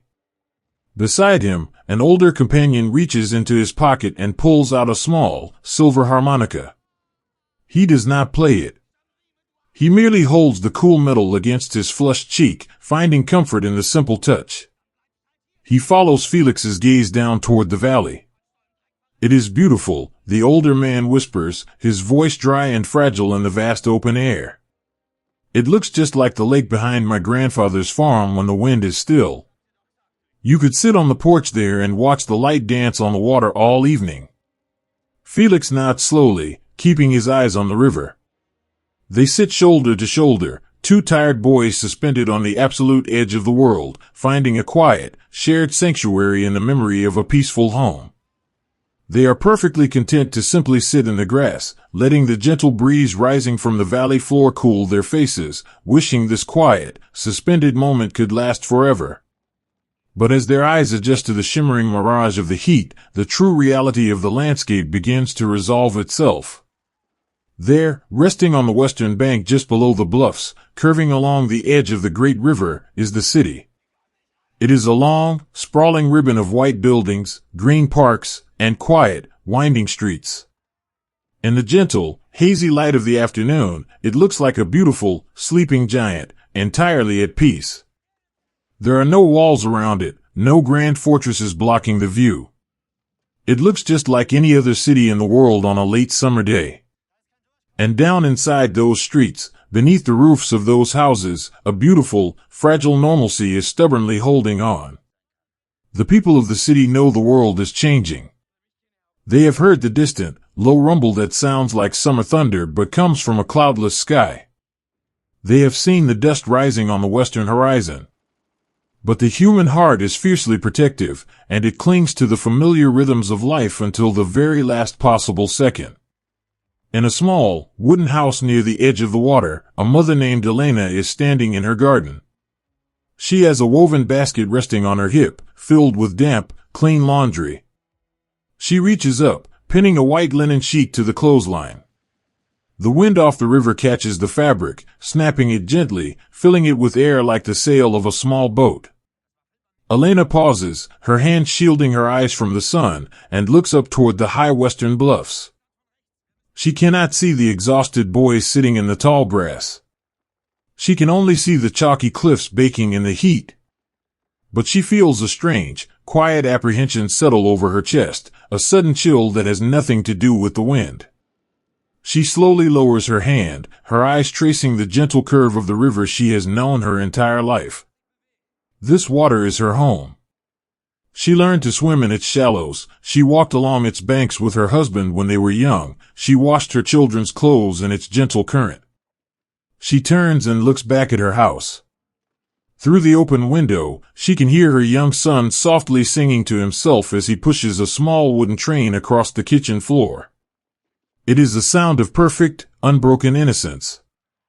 Elena does not panic. She does not weep. Instead, she walks quietly back into the house. She goes to the heavy wooden cupboard in the corner of the room and opens the doors. With slow, deliberate movements, she begins to take out the small, precious things that anchor her family to the earth. A silver locket containing a photograph of her own mother. A small stack of letters tied with a faded green ribbon. A beautifully embroidered tablecloth she spent an entire winter making. She wraps these things carefully in a thick woolen blanket, creating a soft, protective bundle. She does this not with frantic haste, but with a profound, quiet dignity, preparing her heart for a journey she desperately hopes she will never have to make. Down by the docks, the wide, flat ferry boats continue to cross back and forth across the shimmering water, their engines humming a low, steady drone. Old men sit on wooden benches near the shoreline, smoking pipes and watching the current swirl around the pylons. Children chase each other through the dusty streets, their laughter ringing out, entirely oblivious to the shadows gathering on the hills above them. It is a portrait of a city holding its breath. It is the exquisite, heartbreaking tension of a tightrope walker perfectly balanced in the center of the wire, suspended between the safety of the platform and the terrifying drop below. The war is right there, resting on the bluffs, looking down. The peace is right here, sweeping the porches and folding the laundry. And between them is only the shimmering, vibrating air of the summer afternoon. On the high ground, another young soldier has found a shaded hollow beneath a small cluster of dry scrub brush. He has a notebook balanced on his knee, the pages glaring white in the sun. He is writing a letter, his pencil moving slowly, carefully carving the words into the paper. My dearest, he writes, his mind traveling thousands of miles back to a small village he left behind. We have finally reached the great river.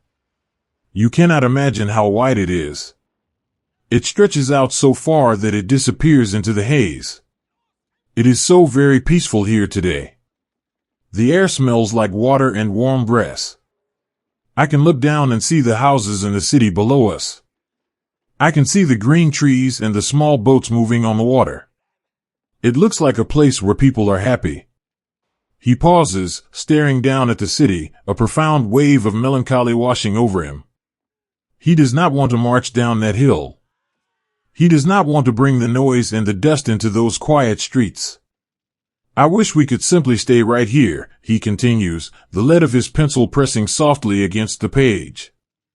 I wish I could walk down to the bank, buy a loaf of bread from a baker, and sit by the water until the sun goes down. Then, I would turn around and walk all the way back to you. Keep a candle in the window for me. I am looking at the water, but I am thinking only of your face. He folds the letter, tucking it away, preserving that small, pure wish inside his pocket. He is a boy trapped in the current of history, longing for nothing more than the gentle shore of his own life. As the afternoon slowly gives way to the evening, the heat of the day finally begins to lift. The sky over the western steppes ignites into a breathtaking display of color. Deep, bruised purples bleed into streaks of fiery orange and soft, dusty pink. The surface of the great river catches the sunset, turning the water into a flowing river of liquid gold. The shadows cast by the bluffs grow incredibly long, stretching out across the city, plunging the streets into a cool, comforting twilight. The mirage of the afternoon fades, replaced by the sharp, clear stillness of the night. In the city, the lamps begin to be lit. Small, warm squares of yellow light appear in the windows of the wooden houses, one by one, like a reflection of the first stars appearing in the sky above. Up on the bluffs, the men watch these lights flicker on. They sit in the darkening grass, wrapping their thin blankets around their shoulders against the evening chill, and they stare down at the glowing windows. They feel the exact same bittersweet ache they felt months ago in the freezing snow. To look at a lit window from the outside is to feel the profound loneliness of the traveler. They imagine the families gathering around the tables inside.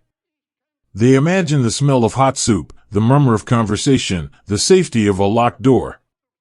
For this one solitary night, the enmity of the world does not exist. There is no anger in the hearts of the boys looking down from the hill, and there is no hatred in the hearts of the mothers putting their children to bed in the city. There is only a profound, universally shared humanity, separated by a steep chalk cliff and a few miles of darkening air. The great river flows on, indifferent to the fears and the longings of the people on its banks. It murmurs its ancient, soothing song against the muddy shore, a lullaby that has comforted the earth since the beginning of time. The stars emerge, bright and cold, watching over the bluffs and the city alike. The world is perfectly quiet. It is a fragile, beautiful illusion, a magnificent mirage of peace resting on the absolute edge of devastation. But for tonight, let the illusion hold. Let the boys on the hill sleep in the soft grass, dreaming of the water. Let the mothers in the city sleep in their beds, holding their children tight. Let the cool night air wash over them all, whispering that in this exact, suspended moment, everything is still whole, everything is still safe, wrapped gently in the peaceful, silver embrace of the dark. The shadow fell across the sun before the first sound ever reached the trembling earth. It was late in the summer, a time when the afternoons usually stretched out in a lazy, golden haze across the wide river. The city had been holding its breath, clinging with a quiet, desperate hope to the fragile routines of ordinary life. Mothers had hung white sheets on clotheslines to catch the warm breeze, and the scent of baking bread had drifted through the narrow, winding streets. But then, the sky began to change. It did not darken with the heavy, bruised purple of a coming rainstorm.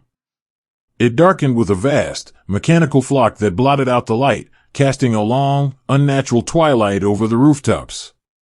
And then, the world as they knew it simply vanished into fire. Beneath the streets, beneath the cobblestones and the wooden floorboards of the homes, there was another world. It was a kingdom of cellars and basements, carved into the cool, dark earth. For generations, these subterranean rooms had been peaceful, quiet places. They were the keepers of the harvest, smelling of damp soil, old oak, and the sweet, sharp tang of pickled vegetables. Their shelves were lined with glass jars of dark cherries, salted cucumbers, and golden apricot preserves, resting in the cool shadows, waiting for the winter. But on this day, these quiet cellars became the only sanctuary left in a world that was falling apart. Down the narrow, wooden stairs, a mother named Sophia hurried, her arms wrapped tightly around her young son, Leo. He was only 4 years old, a small, fragile boy with a mop of soft, dark hair and eyes wide with an innocent, uncomprehending wonder. He did not cry. The suddenness of the descent, the heavy, unnatural hum vibrating through the air above them, had shocked him into absolute silence. Sophia reached the bottom of the stairs, her breath coming in shallow, frightened gasps, and pulled the heavy wooden door shut behind them, throwing the iron latch with a trembling hand. They were plunged into absolute, velvety darkness. The air down here was thick and still, a stark contrast to the burning wind sweeping across the streets above. Sophia sank to the dirt floor, leaning her back against the rough, brick wall. She pulled Leo into her lap, folding her body over his, creating a human shield made entirely of love and desperation. She pressed her face into his soft neck, breathing in the scent of his skin, a sweet, familiar smell of soap and warm sleep that grounded her, reminding her of exactly what she was fighting to protect. Above them, the bombardment began. But down in the cellar, it did not sound like the sharp, violent cracking of thunder. It was a deep, low, continuous roar that seemed to travel through the very bones of the earth. The brick wall against Sophia's back shuddered and hummed. The wooden beams of the ceiling groaned, protesting the immense weight of the air being displaced above them. A fine, powdery silt of dust and dried clay began to rain down from the cracks in the floorboards, settling like a pale, ghostly snow on Sophia's dark hair and Leo's small shoulders. The terror in the dark is a profound, isolating thing. It strips away all the complexities of adult life, leaving only the fierce, primal instinct to survive. Sophia's heart hammered against her ribs, a frantic bird trapped in a cage. But she knew that her fear was contagious. She knew that if she trembled, her son would feel it. And so, with a quiet, monumental heroism that will never be recorded in any history book, she forced her body to go still. She took a slow, deep breath, swallowing the panic rising in her throat, and she began to hum. It was a very old, very soft lullaby. It was a song her own mother had sung to her on stormy nights, a gentle melody about a little white boat sailing on a quiet, moonlit river. She hummed it with her lips pressed against Leo's ear, using the vibration of her own voice to drown out the terrible shuddering of the world. "Close your eyes, my little bird," she whispered, her voice surprisingly steady, a soft, soothing murmur in the dark. "It is just a very loud storm outside. But the storm cannot reach us down here. We are safe in our little cave. Just you and me. I am holding you. I will not let you go." Leo curled his small hands into the fabric of her dress, burying his face in her chest.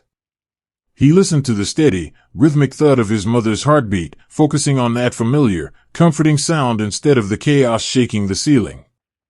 Sophia rocked him, a slow, swaying motion, back and forth, turning the terrible vibration of the cellar into a gentle cradle. They were not alone in the dark.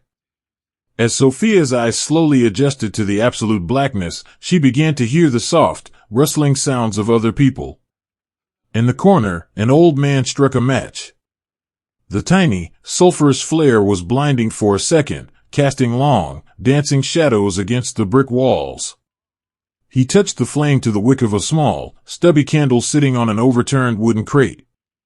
The golden light bloomed, pushing back the darkness just enough to reveal the faces of their neighbors. There were elderly couples holding hands, their faces lined with the profound exhaustion of a lifetime of hardships. There were other mothers, huddling over bundles of blankets. In the flickering, amber light, the cellar did not look like a tomb. It looked like a fragile, beautiful chapel, filled with the quiet, stubborn resilience of the human spirit. The old man with the candle, whose hands were gnarled and trembling with age, looked across the dirt floor at Sophia. He saw the dust falling onto her son's hair. Slowly, painfully, the old man reached into his deep coat pocket. He pulled out a tiny, precious square of hardened sugar, wrapped in a piece of crinkled paper. He crawled across the floor, his knees scraping against the hard earth, until he reached Sophia. He did not say a word. The noise above was too great for speaking anyway. He simply held out his withered hand, offering the sugar to the little boy. Sophia nodded, her eyes shining with unshed tears, and took the small gift. She unwrapped it and pressed it against Leo's lips. The sweet taste distracted the child, a tiny, magnificent luxury in the midst of the apocalypse. It was a profound act of grace, a reminder that even when the sky is falling, humanity can still choose kindness. They can still choose to share the sweetness, no matter how small. Hours stretched into what felt like an eternity. Time in the cellar did not move in minutes or seconds, it moved in breaths. The air grew heavy and thick, the cool dampness slowly replaced by an oppressive, creeping warmth. The city above them was burning. Through the tiny, ground-level ventilation grate near the ceiling, the black night sky had turned a bright, bruised orange. The fire cast a terrible, flickering glow into the room, painting the dusty faces of the hiding families in shades of copper and ash. And then, the sky began to rain embers. They drifted down through the iron grate, glowing like angry, orange fireflies. They floated on the heavy drafts of air, twisting and dancing in the darkness before landing gently on the dirt floor, hissing softly as they cooled into gray ash. It was a beautiful, terrifying sight. The world above was being reduced to cinders, and those cinders were falling like a warm, sorrowful snow into their sanctuary. In another corner of the cellar, by the light of a second, fading candle, a young woman sat with a piece of paper resting on her knees. Her name was Clara, and she was entirely alone. But in her mind, she was sitting across the table from her husband, who was stationed somewhere far away on the vast, open steppes. She had a small stub of a pencil, and she was writing to him. She did not know if the postal trains were still running. She did not know if this letter would ever leave the city. But the act of writing was a tether, tying her to the life she had known before the fire. She did not write about the noise, or the shaking earth, or the embers drifting through the grate. She wrote to protect him, just as Sophia held her son to protect him. My dearest love, Clara wrote, her handwriting small and perfectly neat, defying the trembling of the ground beneath her. The evening is very warm here, and I am sitting quietly with our neighbors. I was just thinking of the day we walked by the river, when the ice first began to melt. Do you remember how cold the wind was? I have been trying to remember that cold feeling tonight. It is a very comforting memory. I am safe. We are all looking out for one another. I imagine you are looking up at the same stars I am. Please stay warm. Please know that I am waiting for you, and that my heart is entirely at peace. She folded the letter with meticulous care, pressing the creases flat, and tucked it into the pocket of her blouse. She closed her eyes, letting the memory of the frozen river wash over her, using her love as a shield against the suffocating heat of the cellar. Back in the corner, little Leo had finally succumbed to the overwhelming exhaustion of the night. The sugar, the gentle rocking, and the rhythmic, soothing vibration of his mother's voice had pulled him down into a deep, dreamless sleep. Sophia leaned her head back against the brick wall. Her arms ached from holding him so tightly, but she did not loosen her grip by a single millimeter. She looked down at his sleeping face. His eyelashes rested softly against his dust-covered cheeks. His chest rose and fell in a slow, even rhythm. In the middle of unimaginable destruction, this small, perfect rhythm of life continued. It was a miracle of profound, quiet defiance. The sky could burn, the earth could shake, but this child was still breathing, entirely safe within the fortress of his mother's arms. Sophia watched the embers drift down from the ceiling. She watched them cool and fade into the dirt. The roaring thunder above began to slowly, gradually subside, replaced by the crackling, hissing sounds of the burning city. The mechanical flock had passed, leaving behind a changed world. But the cellar had held. The thick wooden beams and the packed earth had absorbed the fury of the night, keeping the fragile human souls beneath them safe. The candles flickered and finally burned out, leaving the cellar illuminated only by the dull, orange glow filtering through the grate. No one moved to leave. The night was still long, and the air above was still thick with smoke. They simply sat together in the warm, dusty dark, leaning against one another, listening to the collective, quiet breathing of the survivors. They had lost their homes. They had lost the city they knew. When they finally climbed the wooden stairs in the morning, they would emerge into a landscape of broken stone and ash. But as Sophia stroked the soft hair of her sleeping son, she knew that they had not lost everything. The truest, most vital parts of their world, the love that binds a mother to her child, the kindness that prompts an old man to share a piece of sugar, the hope that guides a woman's pencil in the dark. These things were entirely fireproof. The sky had rained embers, and the world had turned to fire, but down in the quiet, dusty dark, the human heart had simply refused to burn. Let them rest now in the shadows. Let the deep earth hold them in its ancient, protective embrace. The night is over. They are alive. And as long as they hold onto one another, they will find the strength to face the dawn. The sky was no longer a vast, open canopy, but a jagged sliver of pale gray trapped between mountains of shattered stone. The endless, rolling steppes with their oceans of yellow dust and golden feather grass have completely vanished, swallowed entirely by the past. The great, winding river with its shimmering mirages has been left behind. The world has contracted, pulling inward with a heavy, suffocating force, until the entire universe has been reduced to a dense, chaotic forest of broken brick, twisted iron, and crushed plaster. This is the city. But it is no longer a place of wide avenues, grand parks, and gentle promenades. It has been violently reshaped into an intricate, claustrophobic labyrinth of ruin. Every street has been erased beneath hills of fallen masonry.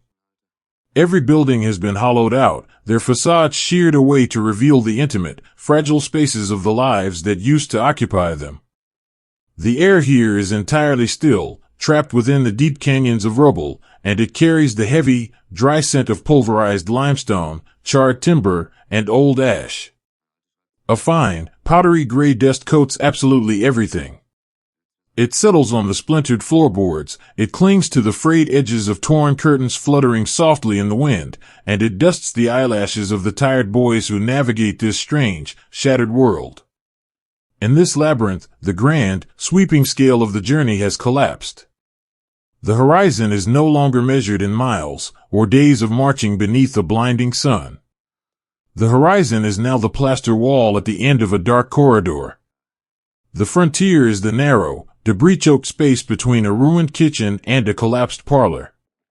The world has shrunk to the distance of a single room, a staircase missing half its steps, a cellar door hanging by a single rusted hinge.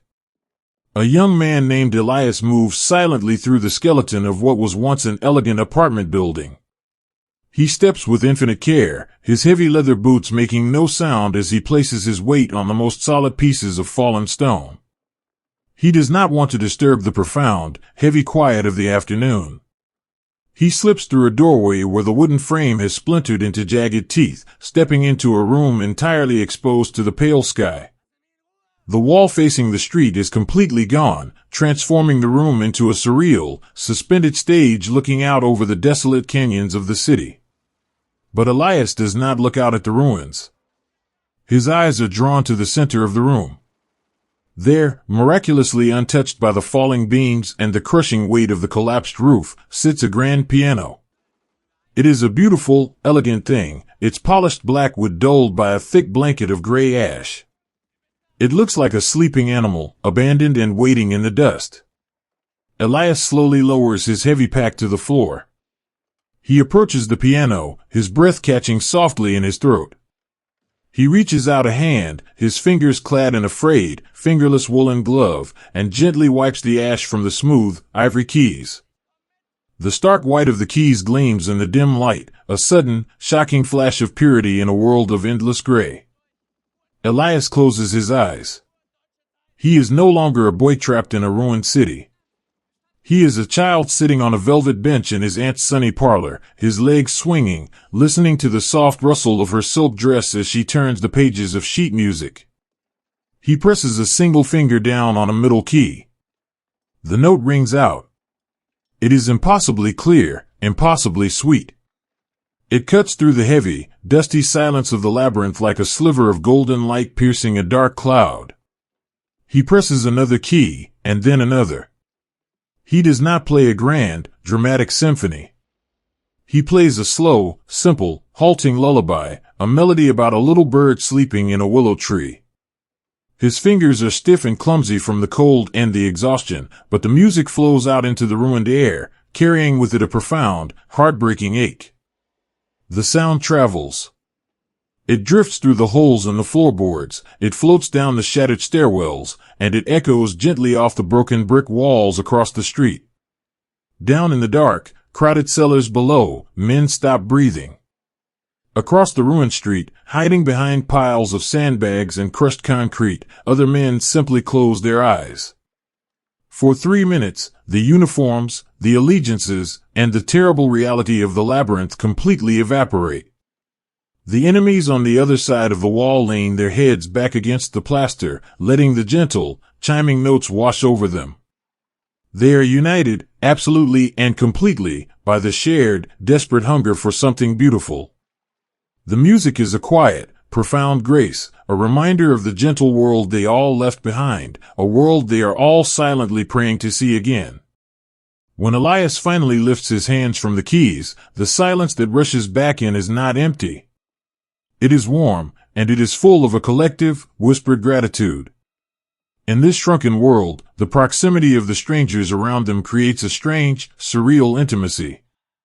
You can sit with your back against the wall of a ruined dining room and hear the soft, rhythmic coughing of a boy sitting on the exact opposite side of that very same wall. You can hear the scrape of a match, the rustle of a blanket being pulled tight. The exhaustion is so complete, so bone-deep and heavy, that it transcends all enmity. Sometimes, moving through the rubble in the soft, gray light of dawn, two strangers will lock eyes through a jagged hole in a brick wall. They are only feet apart. They do not reach for their weapons. They do not shout. They simply stare at one another. They see the exact same hollow cheeks, the exact same dust-caked hair, the exact same profound, crushing weariness in each other's eyes. It is a fleeting, deeply private glance of shared sorrow. It is a silent acknowledgement that they are both just boys, lost in the very same labyrinth, equally tired, equally frightened, and equally longing for rest. With a slow, subtle dip of the chin, a tiny nod of mutual survival, they turn away, vanishing back into the shadows of the stone. A few streets away, in a room where the floor is covered in a thick layer of soft, white plaster dust, a soldier named Julian sits with his knees pulled tightly to his chest. He is entirely alone, taking a few moments of rest while the shadows of the afternoon lengthen. As he shifts his weight, his boot brushes against something hidden beneath the dust. He reaches down, his fingers tracing the shape of an object. He pulls it free, blowing a soft breath over it to clear the gray powder. It is a child's toy. A small, wooden horse, carved with simple, loving care. It had once been painted a bright, vibrant red, though the paint is now chipped and faded, worn smooth by the touch of small, eager hands. It has a mane made of real horsehair, tied with a tiny, faded blue ribbon. Julian stares at the wooden toy resting in his large, dirt-stained palm. The sight of it hits him with the force of a physical blow, a sudden, overwhelming wave of emotion that brings a hot prickle of tears to his eyes. He is a father. Thousands of miles away, in a house with a green door and a quiet garden, he has a daughter who used to leave wooden blocks and stuffed bears scattered across the rug. He holds the wooden horse to his cheek. He can almost hear the phantom echo of a child's laughter bouncing off the intact walls of this room, long before the labyrinth was formed. He imagines the little boy or girl who loved this toy, hoping with every ounce of his exhausted soul that they are somewhere safe, somewhere warm, far away from the broken stone. With infinite tenderness, Julian unbuttons the breast pocket of his tunic. He slides the small wooden horse inside, placing it directly over his heart. It is not just a toy. It is a talisman. It is a physical piece of innocence, a heavy, beautiful anchor that ties him to his own humanity. He will carry it with him through the rubble, protecting it from the dust, and in return, the memory of the child it belonged to will protect his spirit from despair. As the daylight begins to fade, the colors of the labyrinth slowly shift. The pale, chalky gray of the dust turns to a soft, cooling blue, and then to a deep, melancholic violet. The jagged, terrifying edges of the ruined buildings soften in the twilight, melting into long, gentle shadows. In a sheltered corner of a collapsed stairwell, a young boy named Thomas sits shoulder to shoulder with a friend. They are sharing a single tin canteen. The water inside is warm, and it tastes faintly of ash and limestone, but as Thomas takes a slow, careful sip, he closes his eyes and imagines it is the sweetest, coldest water from a mountain spring. He hands the canteen to his friend, their fingers brushing in the dim light. They do not speak. The simple warmth of another human body sitting right next to him is the greatest comfort the world can offer. Thomas pulls a small, folded piece of paper from his pocket. He had found it earlier in the day, fluttering like a trapped moth in the rubble. It is a torn scrap of heavy wallpaper. One side is covered in dust, but the other side is printed with a beautiful, delicate pattern of pale blue cornflowers and twisting green vines. He turns the wallpaper over to the blank side. He takes a small, dull pencil from his pocket, the lead worn almost entirely flat. He rests the paper on his knee, using the smooth surface of his leather pouch as a desk, and begins to write to his mother. He looks around at the crushed bricks, the twisted iron, the desolate, broken sky. And then, he looks down at the blue cornflowers on the torn paper. "My dearest mother," he writes, his handwriting slow and deliberate in the fading light. "I am writing to you on a piece of paper I found today. It has beautiful blue flowers painted on it, just like the ones that grow by our back fence in the summer. It made me smile to see them. I am doing very well. We are sleeping inside a large building tonight, so we are protected from the wind. I have a warm blanket, and my friend is sitting right beside me. We have plenty to eat, and the evenings here are very quiet." He pauses, taking a slow, shaky breath. It is a masterpiece of love, a beautiful, heroic lie constructed entirely to shield her from the reality of the labyrinth. He takes the broken world around him and paints it over with reassuring words, wrapping his own soul in the delicate blue cornflowers to send her peace.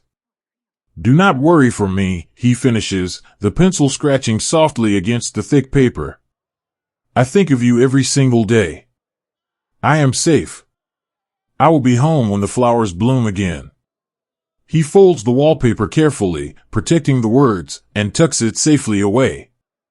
The darkness finally settles completely over the shattered streets. The labyrinth goes to sleep. The dust hangs suspended in the cool night air, a soft, silver mist under the light of a pale moon. There are no grand battles tonight. There is only the quiet, stubborn endurance of the human heart, beating softly in the deep cellars and the ruined parlors. Let the tired boys rest their heavy heads against the plaster walls. Let them dream of the piano music, of the bright red wooden horse, of the blue cornflowers blooming in the garden. Let the deep, gentle night wrap its arms around the broken stone, soothing the fears, quieting the minds, and holding them all safely in the profound, peaceful dark until the morning comes. A single, golden drop of wax fell softly onto the damp earth, sealing a quiet promise in the dark. To leave the surface of the shattered city is to step entirely out of the waking world and descend into a profound, heavy dream. Above, the jagged ruins of brick and twisted iron stretched toward a cold, gray sky, caught in the endless, exhausting winds of the winter. But as you walk down the narrow, curving stone steps, the harshness of the sky simply vanishes. The air grows incredibly still, shedding the bitter chill of the frost and taking on the deep, cool, and ancient temperature of the earth. You leave behind the broken avenues and the fallen spires, and you enter a secret, subterranean sanctuary. This is the kingdom of the cellars. Long ago, these vaulted rooms of brick and packed dirt were quiet, forgotten spaces. They were meant only for storing wooden crates of winter apples, glass jars of sweet preserves, and sacks of heavy flour. They smelled of dry dust, old wood, and the rich, dark scent of root vegetables sleeping in the dark. Now, they have become the absolute center of the human universe. They are the final, unyielding fortresses of the heart, carved directly into the foundation of the world. In this underground kingdom, there is no sun to mark the passing of the hours. There is no dawn, and there is no dusk. There is only a vast, velvet blackness, pushed back by the fragile, trembling glow of a few precious candles. The light down here is not bright or demanding. It is a soft, amber brushstroke that paints the darkness with infinite gentleness. It catches the curve of a cheekbone, the frayed edge of a woolen shawl, the dull gleam of a brass button. It casts long, slow, dancing shadows against the arched brick ceilings, turning the inhabitants into a beautiful, flickering painting. And within this golden perimeter of light, the most profound miracle of the winter is taking place. The rigid lines that once divided the world have completely dissolved into the shadows. There are no longer soldiers and civilians, strangers and enemies, the young and the old. Down in the soft, dusty dirt of the cellar, they have all simply become one fragile, beautiful family, bound together by the shared grace of survival. In a quiet corner, sitting with his back pressed against the cool, curved bricks, is a young soldier named Anton. His uniform is stained with the pale ash of the streets above, and his face is lined with an exhaustion so deep it seems to reach his very soul. He sits with his knees pulled to his chest, his eyes half closed, listening to the muffled, heavy thuds of the world outside, which the thick earth turns into nothing more than a distant, rhythmic heartbeat. Sitting just a few inches from Anton is a little girl, no more than 6 years old. She wears an oversized wool sweater that swallows her small hands, and her dark hair is tangled and dusted with gray plaster. She is not Anton's daughter, nor his sister. They had never met before they both sought refuge in this dimly lit room. But in the kingdom of the cellars, you belong to whoever is sitting beside you. The little girl watches Anton with wide, quiet eyes. She does not speak, but her gaze drops softly to the heavy canvas pouch resting on his knee. Anton opens his eyes and sees her looking. He reaches into the pouch, his fingers moving with slow, deliberate care, and pulls out a small, hard crust of dark rye bread. It is his only ration for the day, a precious, vital piece of sustenance. He holds the bread in his rough, dirt-stained hands. He looks at the crust, and then he looks at the child. Without a single word, without a moment of hesitation, Anton places his thumbs in the center of the bread and presses. The crust snaps with a soft, dry crack. He breaks it unevenly, creating one piece that is significantly larger than the other. With infinite gentleness, Anton offers the larger piece to the little girl. She hesitates for just a second, her eyes flicking up to his face. Anton offers a small, tired smile, his eyes crinkling warmly in the candlelight. He nods. She reaches out with 2 small fingers and takes the bread, bringing it quickly to her lips. Anton leans his head back against the brick, placing his own tiny morsel into his mouth. As he chews the dry, hard bread, a profound, sweeping peace washes over him. In a world that has taken everything, the simple act of giving away his food fills him with an astonishing, radiant warmth. It is a quiet, everyday heroism, a silent vow to protect the innocent, a reminder that his heart is still entirely whole. Across the room, the silence of the cellar is broken only by the soft, rhythmic hum of whispered conversations. In the dark, voices change. They lose all their sharp edges, softening into a collective, soothing murmur that sounds like the wind rustling through a field of tall grass. People speak in whispers not out of fear, but out of a deep, instinctive reverence for the quiet of the sanctuary. An old woman named Irina sits on a folded pile of heavy blankets, entirely surrounded by a group of young boys in tattered uniforms. They are boys who have marched thousands of miles, who have endured the blinding sun and the paralyzing frost, but sitting here in the dirt, they are simply children gathered around a grandmother. Irina's hands are gnarled with age, resting softly in her lap, but her voice is as smooth and sweet as dark honey. She is spinning stories in the dark, weaving blankets of words to wrap around the shivering shoulders of the boys. She does not talk of the winter. She talks of the city as it used to be. In the late spring, she murmurs, her voice barely a breath, the linden trees along the great avenue would bloom all at once. The air would smell so sweet it almost made you dizzy. They sold roasted almonds in paper cones near the park. If you closed your eyes and listened, you could hear the music from the carousel spinning by the river. The young soldiers closed their tired eyes. They let Irina's gentle voice carry them away from the cellar. They let the scent of dust and damp earth fade, replaced by the imaginary perfume of linden blossoms. They picture the brightly painted wooden horses of the carousel rising and falling to a cheerful melody. One of the boys, whose face is pale and streaked with soot, slowly leans his head over until it rests softly against Irina's shoulder. She does not pull away. She lifts her withered hand and gently strokes his dusty hair, soothing him as if he were her own grandson. He lets out a long, trembling sigh, and the fear that has gripped his chest for months simply melts away into the dark.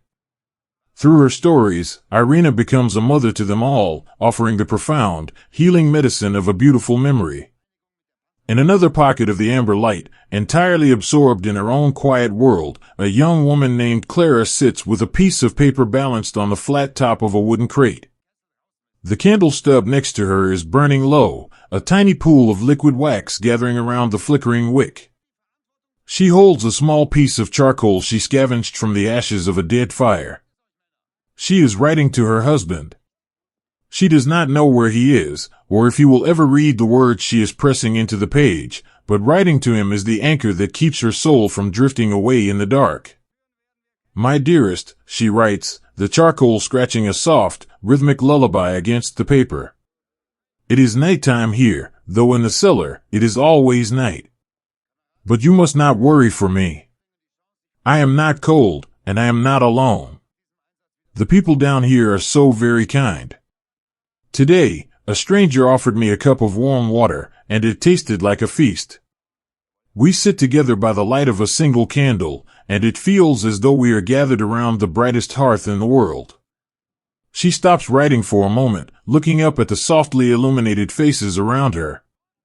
She sees Anton sleeping with his chin resting on his chest, the little girl curled peacefully against his side. She sees the old woman stroking the hair of the sleeping soldier. She sees the absolute, undeniable beauty of humanity blooming in the deepest, darkest place on earth. The world above us is very loud, Clara continues, a gentle smile touching her lips. But down here, there is only peace. We share our blankets, we share our whispers, and we share our hope. I am holding onto the memory of your face, and it lights up the dark for me better than any candle ever could. Sleep well, my love. I am safe in the earth, and I am waiting for the spring. She folds the paper, running her thumb softly along the crease, and tucks it into her pocket, pressing it flat against her heart. As the invisible hours of the night stretch on, the candles slowly begin to burn out, one by one. The tiny flames sputter, dancing wildly for a brief second before vanishing into a thin, curling wisp of sweet-smelling smoke. The velvet darkness steps forward to reclaim the room. But the darkness is no longer something to be feared. It is a soft, heavy blanket descending over the exhausted family. The whispers gently fade away, replaced by the collective, slow rhythm of deep breathing. Chests rise and fall in unison. Hands remain loosely clasped in the dark. They lie on the packed dirt, their bodies pressed together for warmth, surrendering completely to the profound safety of the subterranean world. The earth curves around them like a vast, protective shell. The muffled thuds above are nothing more than a distant storm, entirely locked out of their quiet kingdom. They dream of the linden trees. They dream of the roasted almonds and the carousel. They dream of the sun warming their faces on a peaceful summer afternoon. Let the candle wax cool. Let the shadows deepen. The world above may be broken, lost to the jagged gray ruins and the freezing wind, but down here, in the kingdom of the cellars, humanity is entirely intact. They have found a profound, unshakable light within each other, a warm, stubborn ember that the winter can never extinguish. Rest now. Breathe in the cool, quiet air. Sleep deeply, sleep peacefully, held safely in the gentle, unbroken embrace of the earth. A single, icy breath of wind whispered across the boundless steppe, carrying with it the quiet, heavy realization that the doors to the world had gently closed. The winter on these vast, open plains is not merely a season, it is a masterful, silent architect. It does not build with stone or wood, but with freezing air, driving snow, and absolute, profound isolation. For weeks, the men had been retreating inward, moving toward the center of the ruined city, pushed by an invisible, overwhelming tide. And then, without a grand, dramatic crescendo, the world around them simply stopped. The sweeping, infinite horizon that had once promised a way home was swallowed entirely by a thick, swirling curtain of white. The encirclement did not announce itself with the sudden clash of steel or the roar of engines. It happened with a slow, creeping quiet. It was the soft, terrifying realization of absence. The narrow, rutted roads that led westward, roads that had once been lifelines connecting these exhausted boys to the lives they had left behind, simply vanished under the fresh, heavy powder. The footprints they had made yesterday were erased by the morning. The land became a blank, unreadable canvas. They were caught in the jaws of the frost. It was a ring of ice and wind that wrapped around them, pulling tight like a soft, heavy blanket that offered no warmth, only separation. Inside this frozen island, the psychological weight of the isolation began to settle over the men like a physical burden. To be cold and hungry is a terrible affliction of the body, but to be entirely cut off from the people you love is a profound affliction of the soul. The men realized, with a quiet, sinking sorrow, that the invisible threads tying them to their mothers, their wives, and their children had been gently severed by the storm. In a shallow trench carved out of the hardened earth, covered by a piece of frozen canvas, a young soldier named Lucas sits perfectly still. For months, the most precious, sacred ritual of his life had been the arrival of the mail. Even when the rations were small and the marching was long, the sight of a canvas bag meant that the world still existed. It meant that somewhere, in a warm room filled with light, someone was thinking of him. But the mail does not come anymore. The path is gone. Lucas stares out into the falling snow, his face pale and framed by the frayed edge of a woolen blanket. He thinks of the letter his mother might be writing at this very moment. He imagines her sitting at the small wooden table in her kitchen, the lamp casting a warm, yellow glow over her hands. He imagines the soft scratching of her pen. It breaks his heart to know that her gentle words, filled with maternal worry and boundless love, are trapped somewhere out there in the freezing dark, unable to cross the sea of ice to reach him.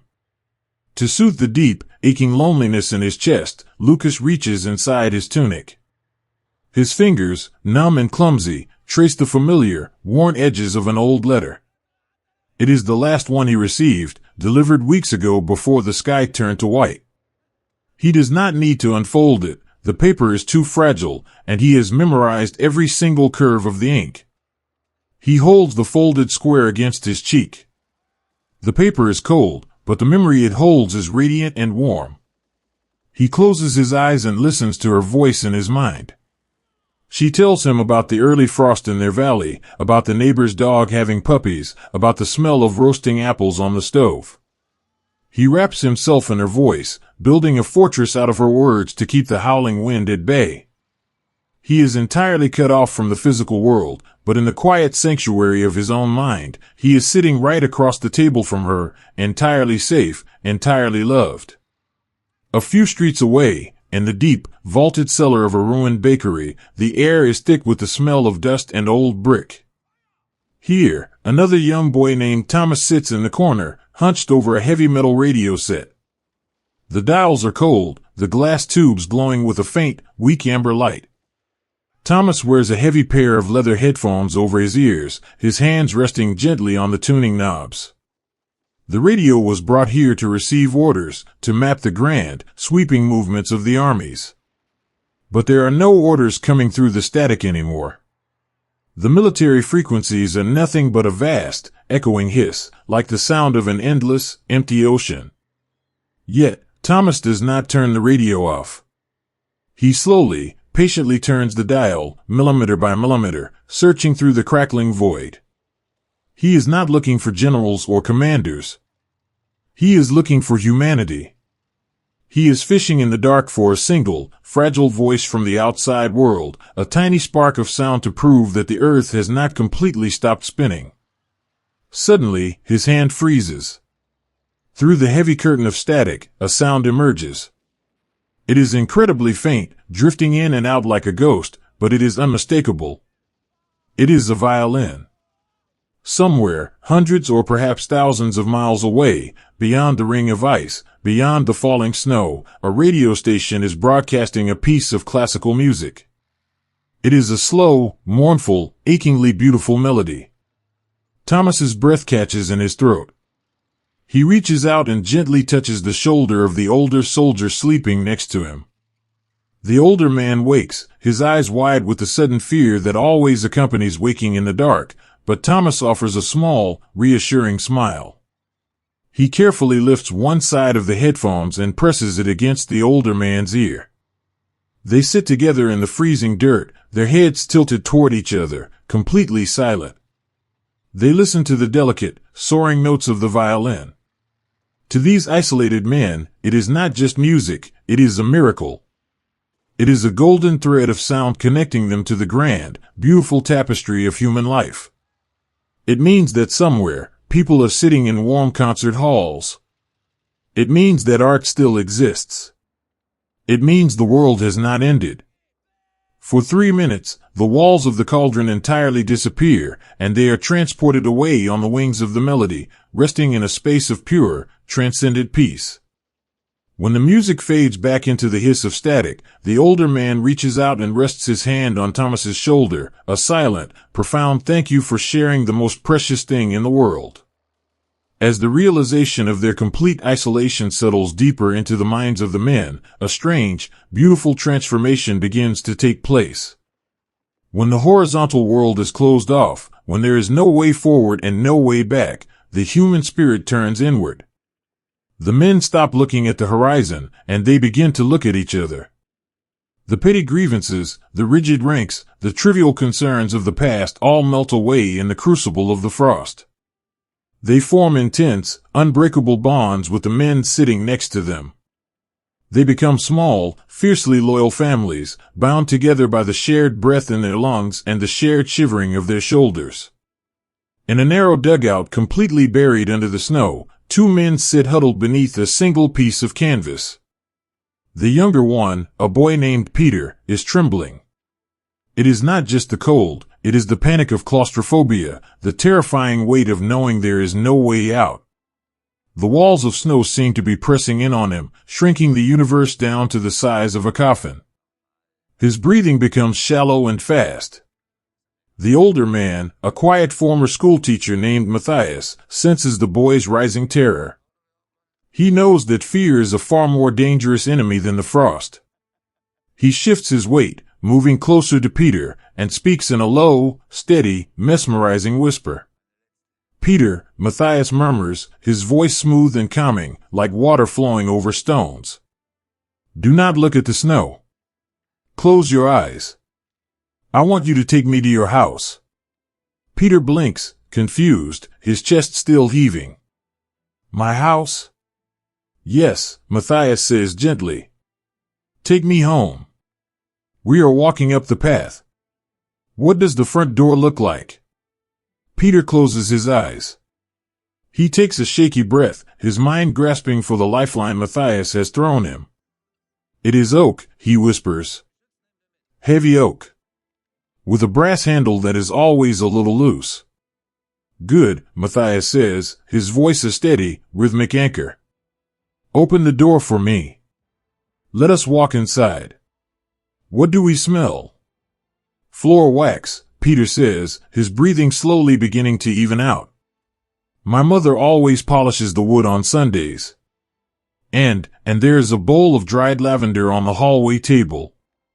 I can smell it. Matthias lies beautifully, building the illusion with him. It is very peaceful. Take me to the kitchen. Is the fire lit? For the next hour, while the winter wind howls and screams across the desolate steppe above them, Matthias and Peter walk through every single room of a house thousands of miles away. Peter describes the ticking of the grandfather clock, the specific squeak of the third stair, the soft, woven pattern of the rug in the parlor. With every detail he summons from his memory, the walls of the freezing dugout recede. By asking him to remember, Matthias gives Peter a sanctuary. He allows the boy's mind to escape the encirclement, proving that the vast, beautiful world of his childhood still belongs to him.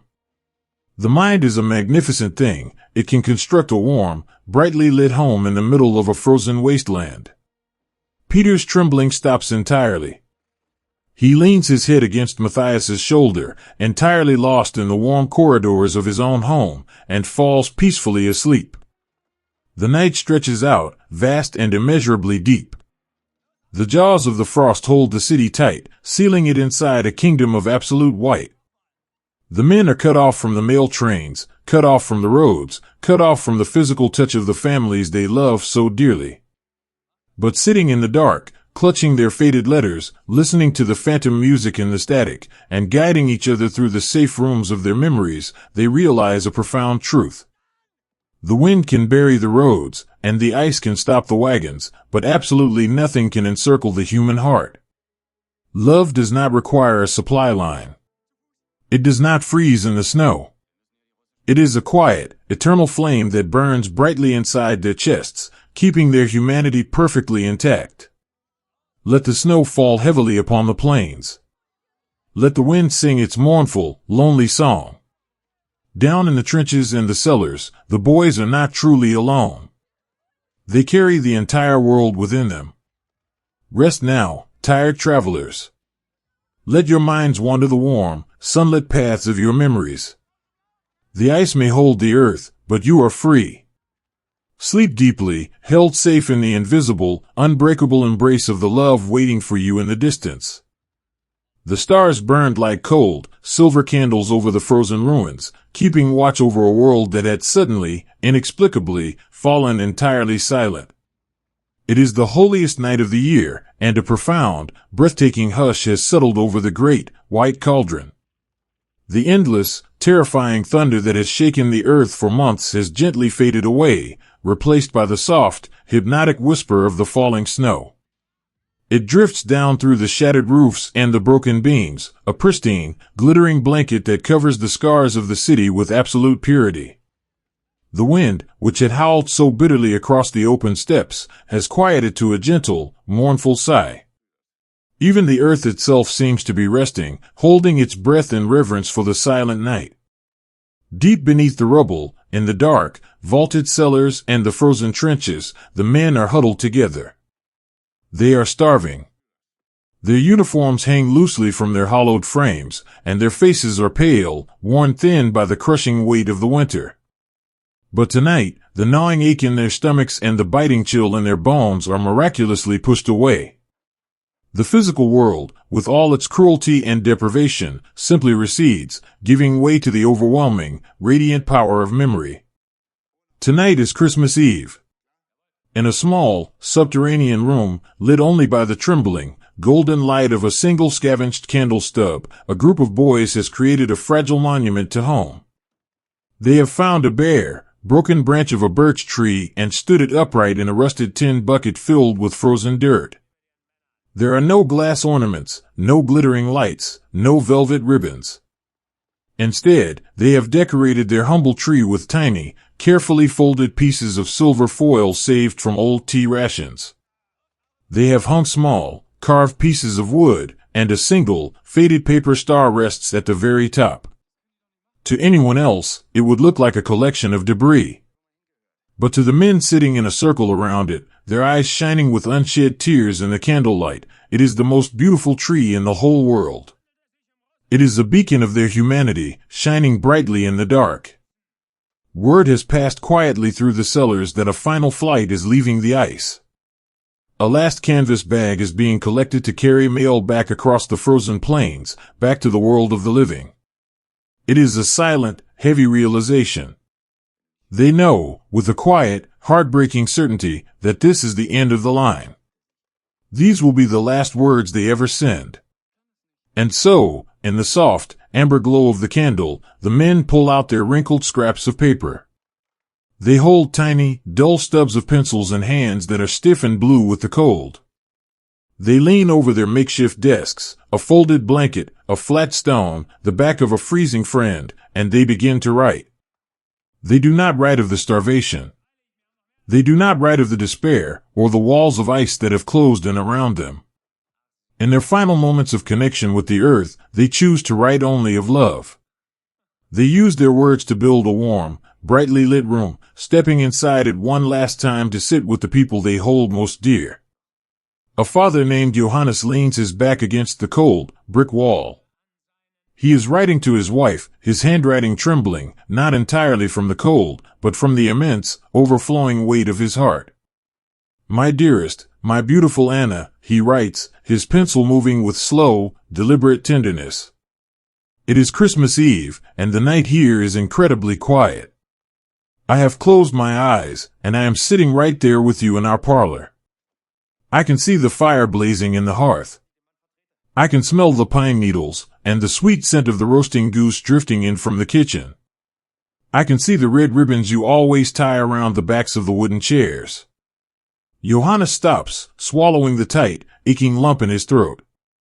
He pictures his two young children, their faces glowing in the light of the fire, waiting for the bells to ring. Please, Anna, do not let the children see you weep, he continues, a single tear escaping his eye and falling softly onto the dusty sleeve of his coat. Tell them that their father is looking at the very same stars they are. Tell them that my love for them is so vast, so powerful, that not even this winter could ever freeze it. I am not in pain tonight. I am surrounded by the memories of our life. Together, and it is so wonderfully warm. You gave me the most beautiful life a man could ever ask for. Kiss the children for me when they wake. I am holding you both in my arms. He folds the paper, his hands lingering on the crease, sealing a lifetime of devotion into a tiny, fragile square. He is a man who knows he will never see the spring, yet he writes with a spirit completely unbroken, offering his final breath as a blessing of peace. Across the room, a young boy named Karl is curled into a tight ball, resting his paper on his knees. He is barely old enough to shave, a child swept away by the massive and different tides of the world. He is writing to his parents. Dear Mother and Father, Karl writes, his letters large and rounded, just as they were when he learned to write at the kitchen table. The stars are so bright tonight. They look just like the candles we used to light on the tree in the village square. I was thinking today about the choir, and how the church always smelled of beeswax and old wood. I can hear the carols playing perfectly in my head. Karl rests his forehead against his knees for a moment. He feels a deep, profound homesickness, a physical yearning for the soft touch of his mother's hand brushing the hair from his forehead. But he finds a strange, gentle acceptance in the dark. I want to thank you for everything, he writes, the pencil scratching a quiet rhythm in the silent cellar. Thank you for the warm bed, for the stories you read to me, for the thick wool socks that have kept me so warm. I am resting now. My friends are here with me, and we are sharing our memories of home. Please do not carry a heavy heart for me. The snow is falling so softly outside, like a blanket covering the whole earth to help it sleep. I am not afraid. I am just so very tired, and I am ready to rest. I love you more than words can hold. The quiet heroism in these cellars is breathtaking. These starving, freezing men are using their absolute last reserves of energy not to beg for rescue, but to comfort the people they are leaving behind. They are wrapping their loved ones in a protective embrace of gentle lies and beautiful memories, shielding them from the harsh, terrible truth of the ice. In another corner, slightly removed from the flicker of the candle, a soldier named Elias is writing in the dim, gray light filtering down from a shattered window above. He writes to the young woman who promised to wait for him. My sweet Elara, he murmurs the words softly to himself as he writes them, treating her name like a sacred prayer. The silence tonight is immense. It is as if the whole world has stopped spinning just so we can remember what peace feels like. I have been thinking of the last evening we spent together, walking along the riverbank. I remember the way the wind caught your scarf, and the sound of your laugh when I pulled you close. Elias leans his head back, letting the memory wash over him. He can almost feel the warmth of her skin, the soft flutter of her pulse beneath his fingers. He smiles, a serene, peaceful expression that completely transforms his exhausted face.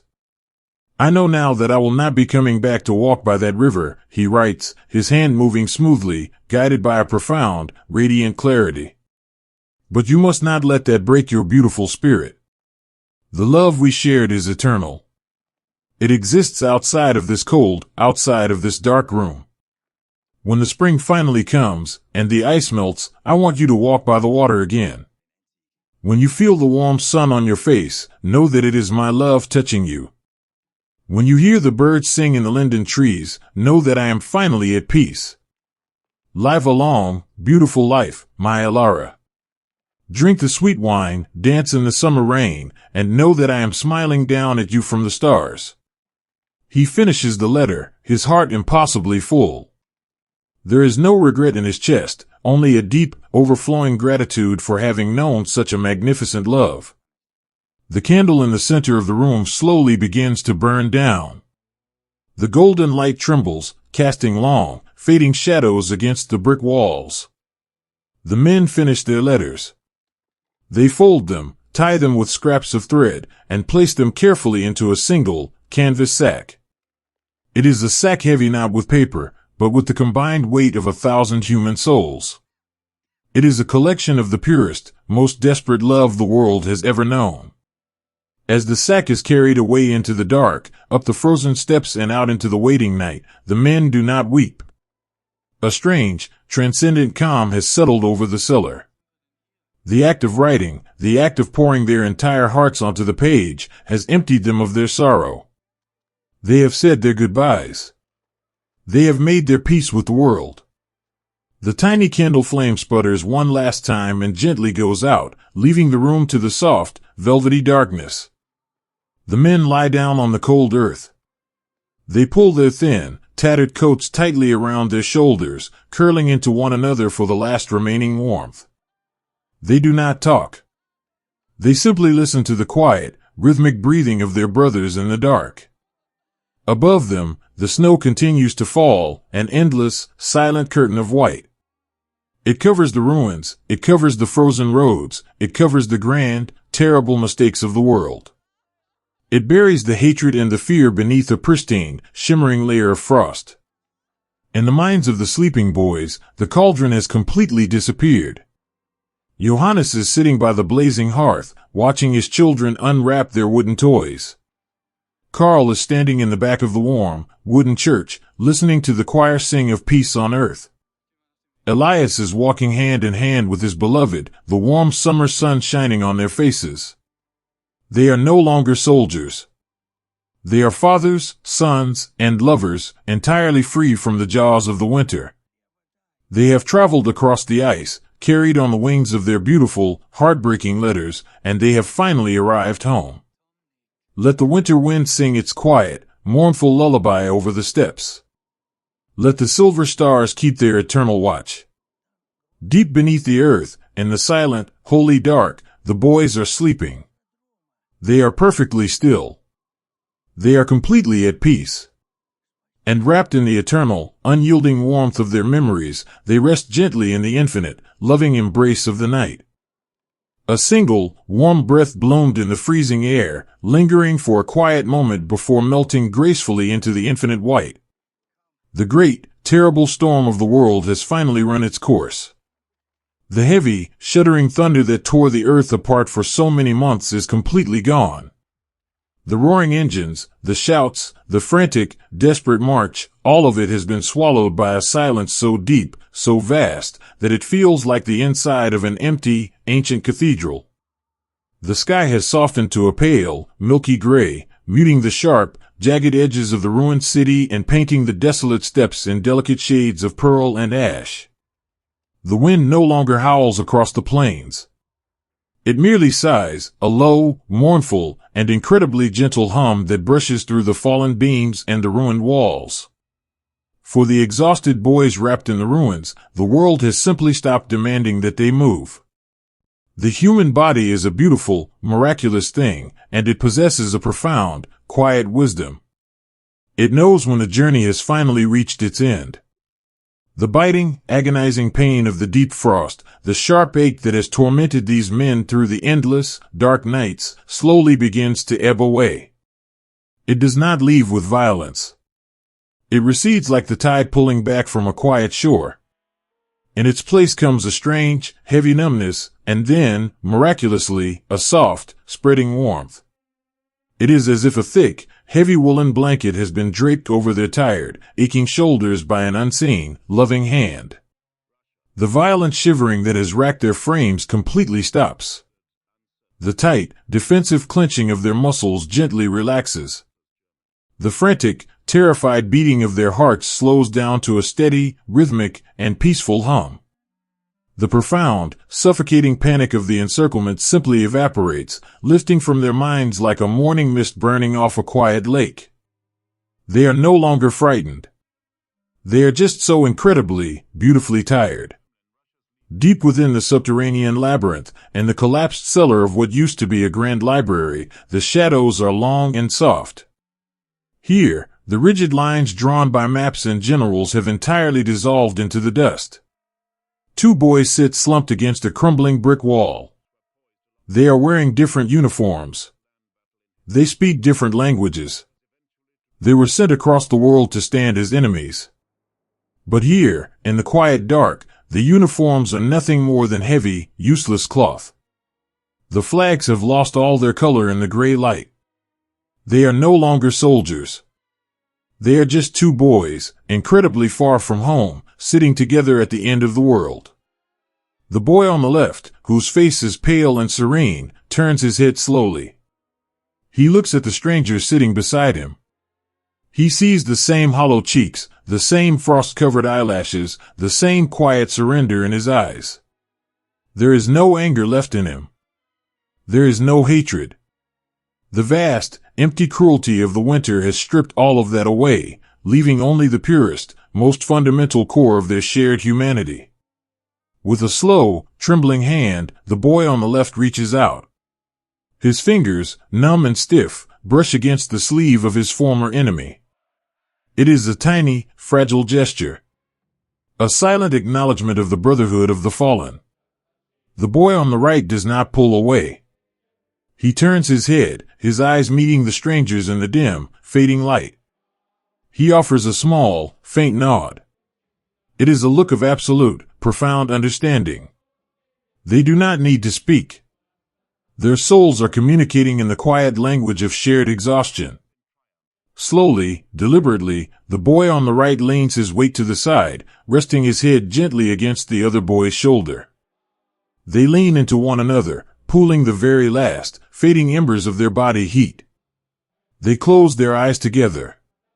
In this final, beautiful act of grace, enmity is completely replaced by a mutual, desperate desire for rest.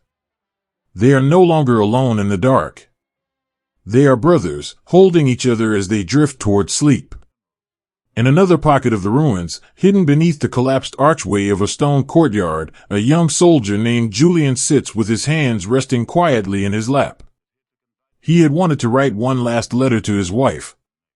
He had carried a small, stubby pencil in his pocket for weeks, saving it for this exact moment. But his hands will no longer obey him. His fingers are entirely still, locked in a peaceful, painless rigidity. Julian does not weep. He does not feel sorrow.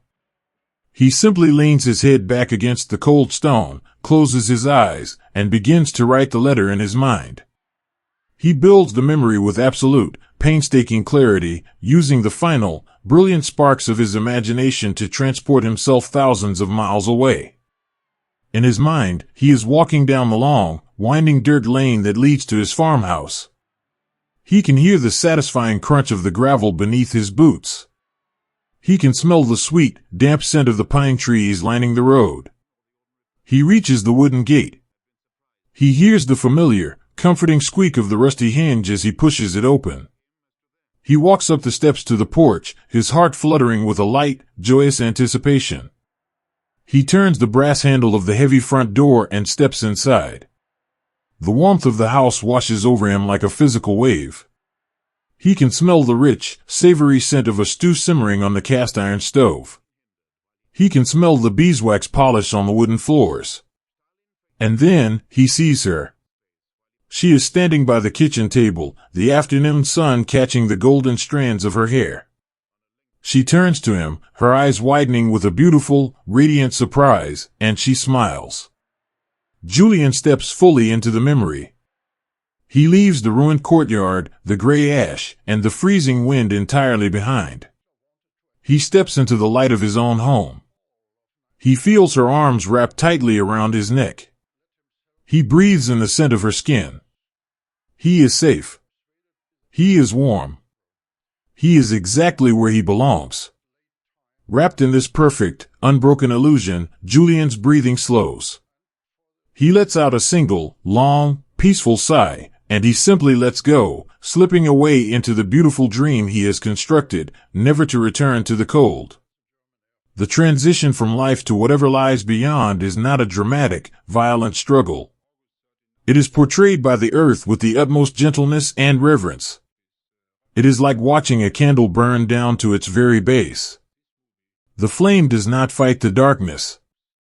It dances softly for a moment, glowing with a deep, rich amber, and then it simply and quietly goes out, leaving behind a thin, sweet-smelling wisp of smoke that drifts up toward the stars. A medic named Thomas sits near the edge of the frozen river, leaning against the shattered trunk of a birch tree. For months, he has given everything he had. He has given his bandages, his rations, his coat, and his strength to the men around him. His hands are stained with the earth and the sorrow of 1,000 boys. His heart is heavy with the burden of witnessing so much pain. But now, as the gray twilight settles over the riverbank, the burden is miraculously lifted from his shoulders. He looks out at the ice, and he feels a profound, sweeping lightness enter his chest. There is no one left to bandage. There is no one left to carry. His long, terrible shift is finally over. The snow begins to fall again. It is a soft, powdery snow, falling in large, gentle flakes that drift down like feathers from the pale sky. Thomas watches them fall. He watches one land perfectly on the dark fabric of his sleeve. He studies the intricate, crystalline beauty of its shape, entirely captivated by the delicate perfection of the universe. The snow is not an enemy tonight. It is a gentle, soothing caretaker. It falls over the broken city, wrapping the jagged ruins in a soft, white gauze. It falls over the silent trenches and the quiet courtyards. It blankets the sleeping boys, tucking them into the earth with the tender, careful precision of a mother tucking a thick quilt around her dreaming children. Thomas feels his eyelids growing heavy. The sound of the river moving slowly beneath the ice becomes a rhythmic, hypnotic lullaby. He thinks of the small, quiet village where he was born. He thinks of the tall grass swaying in the summer wind. He feels a deep, immense gratitude for having lived, for having seen the sun, for having loved and been loved. He closes his eyes, resting his chin on his chest. The snow continues to fall, covering his shoulders, turning him into a peaceful, silent part of the landscape. His breathing becomes a shallow whisper, and then, with the gentleness of a falling leaf touching the ground, it stops entirely. The human spark, which has burned so fiercely and so stubbornly through the dust of the summer, the mud of the autumn, and the paralyzing ice of the winter, finally begins to fade. The embers do not fight the dark. They glow softly, radiating a final, beautiful warmth, and then they surrender to the ash. All across the great, white expanse, the boys are falling asleep. They are slipping away from the heavy, demanding world of men, retreating into the quiet, eternal sanctuary of the earth. They leave behind the fear, the hunger, and the cold. They carry only their memories, their love, and the quiet dignity of their souls.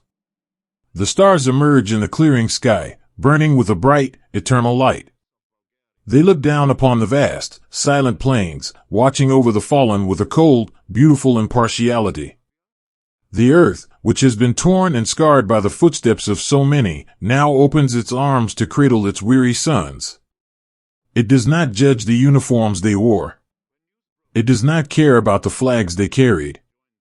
It only knows that they are tired and that they need to rest. The great river flows on beneath the ice, whispering its ancient, soothing secrets to the dark. The wind rustles through the bare branches of the birch trees, singing a final, mournful lullaby over the steppes. It is a song of peace, a promise that the suffering is over and that the long, terrible journey is finally at an end. Let the snow cover the ruins. Let the night wrap its dark, velvet blanket over the world. The boys are perfectly still. They are completely, profoundly at peace. The enmity is gone. The pain is gone. There is only the quiet, majestic silence of the winter and the gentle, eternal rest of the last embers fading gracefully into the dark. The earth breathed a final, crystalline sigh, and then there was nothing left but the endless, unbroken snow.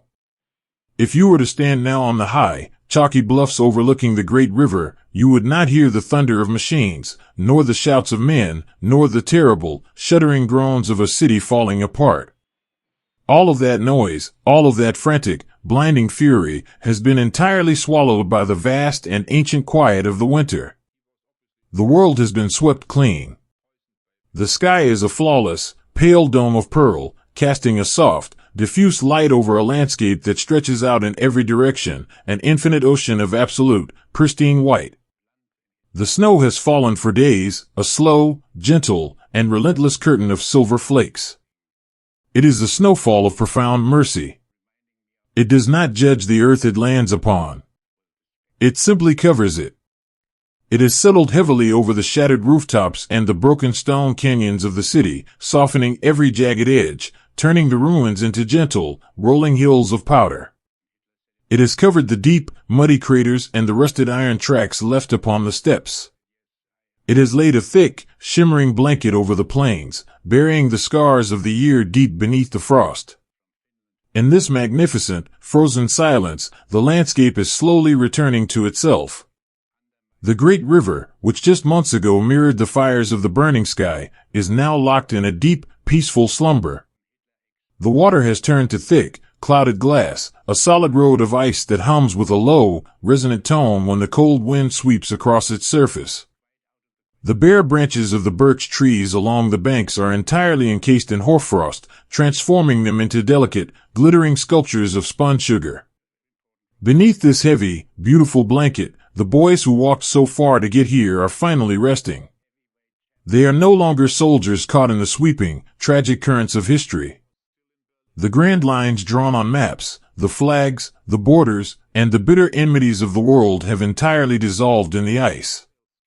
Now, they are simply brothers, lying side by side in the quiet dark.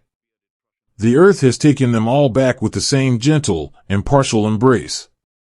It cradles the boy from the distant western valleys with the exact same tenderness as the boy from the eastern taiga. They share the same sky, the same profound silence, and the same magnificent blanket of infinite white. They do not feel the cold anymore. The agonizing bite of the frost and the heavy, crushing exhaustion of the march belong to the past. They are completely free of the burdens of the physical world. Their spirits have slipped quietly away, leaving behind the heavy wool and the shattered stone, drifting upward like the last, sweet-smelling wisps of smoke from a dying fire. But their story does not end in the snow. It lives on, carried entirely by the quiet, stubborn resilience of the human heart. Thousands of miles away from this frozen river, the evening is falling over the quiet villages and the dark, sleeping forests. In a small, wooden farmhouse, a woman sits in a worn rocking chair by the hearth. The fire casts a warm, golden glow across the floorboards. She holds a small, deeply creased square of paper in her hands. It is the very last letter she received, written by the light of a trembling candle in a dark cellar. She traces her thumb over the faded ink. She does not read the words, she knows them intimately, perfectly, having whispered them to herself every single night. She looks up toward the frosted windowpane, out at the very same stars that shine over the distant, silent plains. Her heart carries a deep, heavy sorrow, an ache that will never entirely leave her. The chair at the table will remain empty. The footsteps on the porch will not return. But mixed with that profound grief is a powerful, radiant love. The love he poured into those fragile pieces of paper, the quiet heroism he showed by sending her beautiful memories instead of his own fear, has survived the winter. It fills the room with a gentle warmth. She closes her eyes and imagines his hand resting softly on her shoulder. She knows, with a quiet, unshakable certainty, that the best part of his soul is right there with her, safe by the fire. In another town, a little boy sleeps in a narrow bed, clutching a small wooden horse painted a faded red. The toy was sent back to him in a canvas bag, a final, silent gift from the edge of the world. The boy breathes softly in the dark, entirely unaware of the vast, complex tragedy of the war. He only knows that the wooden horse smells faintly of pine and old leather, and that it is a piece of his father. Through the simple, innocent love of the child, the spirit of the father continues to live, entirely unbroken. This is the true legacy of the long journey. It is not found in the ruined buildings or the frozen trenches. It is found in the quiet, magnificent endurance of the people left behind. They will carry the memories of the boys who did not return. They will tell the stories of their kindness, their laughter, and their gentle dreams. They will fold the letters away in wooden boxes, treating them as sacred, holy things. And they will continue to put one foot in front of the other, finding the strength to rebuild their lives, honoring the fallen by choosing to step back into the light. And out on the silent steps, the earth is also quietly preparing to heal. Nature possesses a patience that the hearts of men can barely comprehend. The snow may be deep, and the frost may have turned the soil to iron, but beneath that frozen crust, the earth is waiting. It does not harbor resentment. It does not hold on to the anger or the violence that was carried across its surface. It simply rests, gathering its ancient strength in the dark. Deep beneath the blanket of infinite white, tiny seeds are sleeping in the dirt. The roots of the golden feather grass and the wild, blue cornflowers are holding tight, completely protected from the howling winds. They are waiting for the wheel of the year to turn. And eventually, it will. The winter will not last forever. The earth will slowly tilt back toward the sun. The pale, milky light will turn a rich, vibrant gold. The heavy, gray clouds will break, and the sky will become a deep, flawless blue. The biting wind will soften into a gentle, fragrant breeze. When the spring finally arrives, the great, frozen silence will break. The infinite blanket of snow will begin to weep, melting into millions of tiny, crystalline tears. The water will wash over the plains, cleansing the ash and the sorrow from the soil. It will flow down from the bluffs, filling the dry ravines, rushing toward the great river to wake it from its sleep. The ice on the water will crack and groan, breaking apart into floating islands that will be carried away to the sea. From the softened, muddy earth, the vibrant green shoots will boldly push their way back into the sun. The wild sage will bloom, perfuming the air with its sweet, sharp scent. The birch trees will uncurl their pale, delicate leaves, casting soft, dappled shadows over the ground. The ruined city will eventually be reclaimed, the jagged stones softened by climbing vines and thick, green moss. The tragedy of the winter will be folded into the deep, silent memory of the earth, covered over by a breathtaking explosion of new life. The fields will sway once again, an ocean of golden grass rippling under the warm, summer wind. The birds will return to sing in the canopy, their voices ringing out over a world that has washed itself entirely clean.